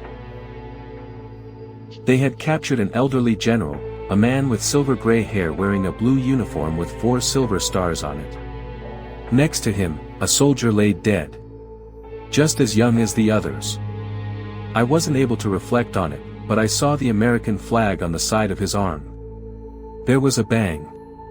One of the yellow soldiers had shot the general in the head. He wasn't going to tell us anything, they said. What about the children? I asked. We didn't know anything about them, one of the soldiers said. He wanted to hug me, but I forced myself to push him away. You weren't sent here by the occupying forces, were you? He said. I swallowed nervously, fearing they would execute me just like the general. But then he continued with excitement in his eyes, you got your orders directly from New Babylon, didn't you? For the Emperor indeed. I said. Our mission is simple. I picked up the note I had been given by the man and read it. We have to bring these children to St. Nicholas Street. Well? I said. Is there a problem? No, ma'am, it's just that, one of the soldiers said. It's just that we just came from that area. It's heavily guarded. After a lot of discussions, during which I did my best to pretend I knew what I was talking about, we decided to use the captured tank and the other trucks to try some kind of sneak attack. The soldiers who took it upon themselves to drive dressed in their enemies' uniforms, the rest of us hid away inside the trucks. I decided to join the truck with the children together with the first soldier I had met when I came to this place. That's the third one this month, one of the soldiers said. Take this, a soldier told me and handed me some kind of automatic rifle. You'll need it. After that, someone opened fire. I couldn't tell which side started it.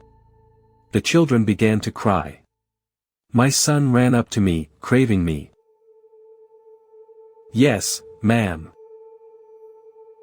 I picked up my son and tried to convince the other children to exit the truck, but they refused.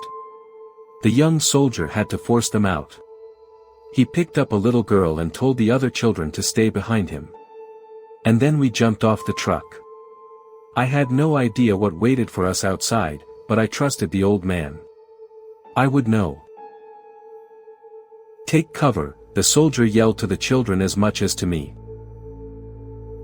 We were standing in the middle of a street. I recognized it. The buildings were mostly new, but I still recognized it. One of my costumers had lived on this street. But it hadn't been called St. Nicholas Street.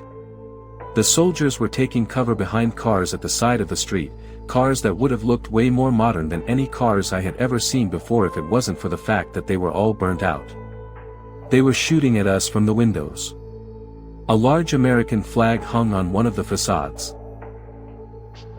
We have to bring the children to the third floor, I said to the soldier carrying the little girl. And to the door to the left. Let's go, the soldier covering me and the children yelled. Go. Go. Go. He ran behind one of the cars closer to the building and we ran after him. The soldier who had asked about New Babylon had been shot in the head, laying dead in the middle of the street. I felt a sting of guilt. They hadn't died for whatever they believed in. They had died to help a prostitute save her son. I had ordered them to their death, and however much it scared me I knew deep inside that I would have ordered 100 more if I had to. A bullet scratched my arm, but the chaos around me and the impact it had on my frantic mind made me not even notice the pain. We moved forward again. I made sure to run behind all the other children to make sure they would be safe. But before I got to the next car, holding my son in my arms, a series of bullets forced me to run to another car on the other side of the street. Separated from the others, I thought I wouldn't have a chance, but as it turned out it saved me and my son's life. Just moments later, amid a rain of bullets, a rocket hit the car the rest of the children were hiding behind. I screamed in horror as I watched all of them, including the soldier who gave his life to protect them, go up in flames. At the same time, 3 soldiers, the only one left as far as I could see, waved at me from the door to the building. I wasn't that far away from them, but it still felt impossible to reach them. But I ran. I held my son as tight as I could, defied every survival instinct in my body and I ran into the chaos and toward the door. Bullets pierced the cars next to me, throwing dust into the air, and ricocheted from the asphalt, but by some miracle, I reached the other soldiers at the door unharmed. We were shot at as soon as we kicked in the door. The firefight echoed in the small staircase. Cover me, one of the soldiers yelled at me. I had no choice. I put down my son behind a column and as soon as the soldier ran toward the elevator I opened fire on the soldier attacking us from the stairs. The power of the gun took me by surprise, but I didn't let go of it. Every bullet coming out of the barrel shook my tiny body, and I screamed like a wild animal as I let hell rain over the people who I assumed must have taken my son from me. When I let go of the trigger, the soldier in the staircase fell dead to the floor. Killed by my bullets. Remember, I said as I pressed the third button. The door to the left. She's not important, I said. Let's get this door open. Get the woman. I said. They violently forced her into the room. What is this? I yelled at her. The terror in her eyes betrayed her. My threat had gotten to her. How do you operate it? Please, she begged. Don't force me to. Where's the keys? I asked. But his finger will still work, right? I asked. Yes, but please. Shut up. I turned to the soldiers. Bring me Dr. Robert's finger. I have a strict order to return this child to his own time. These filthy people kidnapped him and all the rest. That's what this is all about, do you understand? I have to send him back. That's what the Emperor would have wanted. Silent, the soldier said and hit her in the face. It's the will of the Emperor. That was the last I ever saw of them. In the next movement, the woman, the soldiers, the corpses, and all the explosions far away in the distance was gone. I was standing in an ordinary living room. And I held my son in my arms. When I returned to the school building, the old man was nowhere to be seen. It was as if he had never been there at all. I never got the money he promised me, but he did give me all I needed. He helped me find my son. I haven't been able to figure out who the old man was, but for each year that has passed since all of this happened my son looks more and more like him, with an identical scar over one of his eyes. And now, as the hour gets cold, and the shadows stretch long into the corners of your room, it's time. Yeah. Chew the spooky violin. But seriously, this next one? Even I didn't sleep after hearing it. I've claimed something coming from you. What? Just because I sleep in a coffin and collect cursed dolls? Among other things. This is the final descent for the night. One last story, dragged up from the depths of the disturbed and deranged. Go ahead. Turn off the lights. We dare you. This is Horror Slop.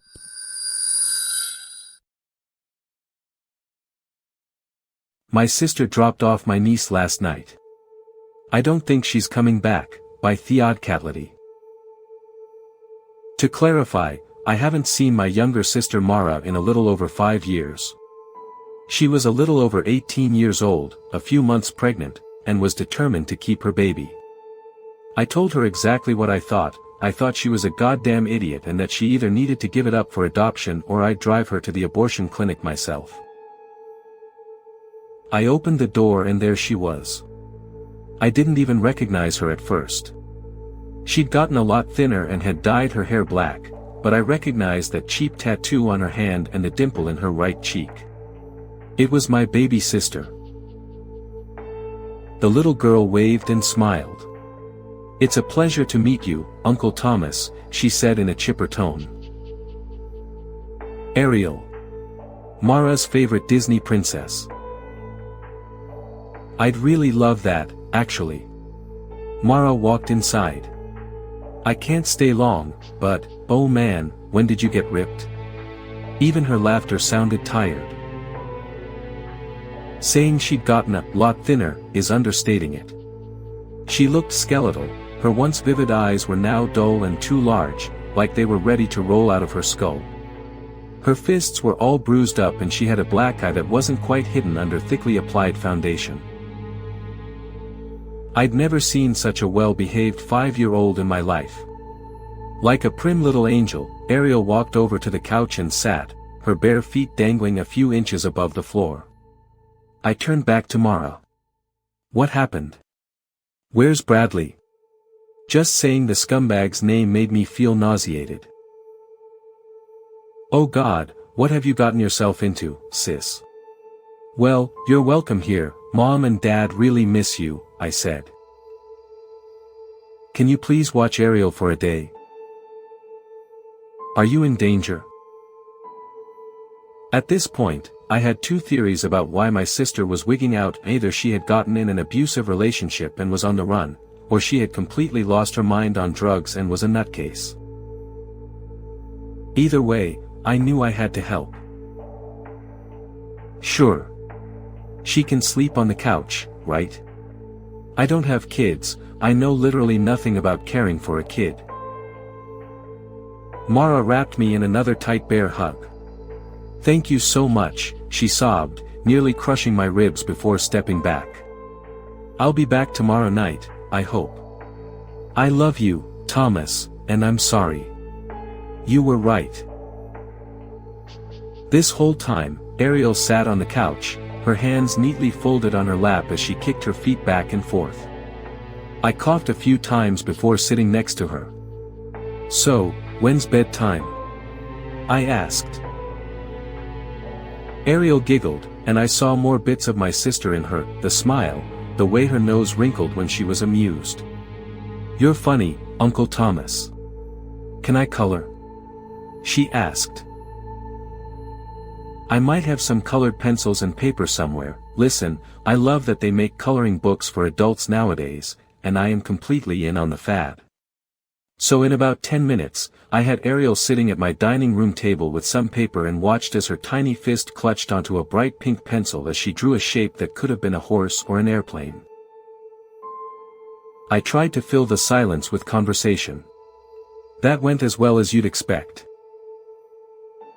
Pink. Yeah, his name's Popcorn. Finally, something I could distract her with. Come on, let's go see him. He's in my room. Yeah, those are my other buddies, I laughed as I walked up to the cage. Come here, Popcorn, I carefully lifted him out. Are we gonna feed him? I turned around to see that Ariel had one of my mice curled up in her hands. Oh, honey, no, I laughed. The mouse in question seemed content and it wasn't like she was dangling it by its tail. Popcorn already ate recently and, those aren't the mice he eats. Can you put him back in his cage now? Ariel shrugged and gently placed the mouse back inside the cage. Can I see Popcorn now? She extended her arm expectantly. He probably won't want to crawl on your arm, sweetie. I knelt down and carefully lifted Popcorn forward. He's a bit shy, and dash. I felt an unpleasant chill go down my spine. What, is this father-like? I asked carefully. Ariel glanced out the window. Well, I'm not supposed to say, but, Ariel giggled and clapped her hands. I'm going to be the daughter. What? I had no idea what to say to that. Really, I found myself looking out the window as well, almost expecting someone to be there, and what does that mean? I have no idea. Ariel removed Popcorn from her neck and handed him back to me. I'm hungry, I'm gonna get something to eat, she said before running out of the room. I saw Ariel peering into the freezer. Do you want pizza rolls, Ariel? It might have been close to midnight but I had no idea when she'd eaten last. Or chicken strips. I heard a crunch and the sound of chewing. No thank you. Swallow. I found something yummy. Another crunch. What the fuck? Ariel. I grabbed a paper towel and wiped off her face. Jesus Christ, kid, you don't eat mice. Well, you're not Popcorn, oh fuck, Mara's gonna kill me. I groaned and put the feeder mice back on the top shelf, she'd have to dig past the frozen bread to get it. How about we have some pizza rolls instead? I woke up about midnight to see her standing over the mice cage. The lid had been taken off and her head was cocked to the side. I almost sat up and asked what the hell was she doing when she opened her mouth and something long and thin fell out of her mouth, plopping into the floor of the cage. For a second, I thought she had popcorn in her mouth, but a glance confirmed that popcorn was chilling in his cage under his lamp. Ariel's tongue slowly felt its way around the cage, slithering about until it touched one of the sleeping mice. I don't know why they were asleep, they were usually jumping around this time of night. Her tongue slowly wrapped around the mouse and lifted it to her mouth. It hung limply in its grasp until she brought it into her mouth. Then it jerked about and I heard it squeal before she brought her jaws down on it. That crunch was one of the most horrifying things I'd ever heard. Humming pleasantly, Ariel skipped out of the room and back to the couch. In just a few minutes I heard her softly snoring. I didn't get a wink of sleep the rest of the night. But what's worse is that Mara's not come back. I've tried texting her but apparently her phone number belongs to someone else now. And I swear I've seen the same car drive past my house 5 times today. I don't know what to do. And I'm scared of what I'll see if I wake up tonight and see Ariel again. And there you have it, dear listeners. One final scream, echoing into the void. Yeah. Void screams, eternal darkness, I get it. Can I eat now? We're still on air, Roxy. Oh no, just the spooky FCC is gonna haunt us for breaking the mood. If you enjoyed tonight's descent into depravity, don't forget to like, subscribe, and what does he always say? Stab that bell icon like it's your ex possessed by a demon, and leave a comment telling us what story made you question. I have choices. And if you survive the night, we'll be waiting. Same dat time, same that crypt. You're the reason we have complaints, you know that. You're welcome.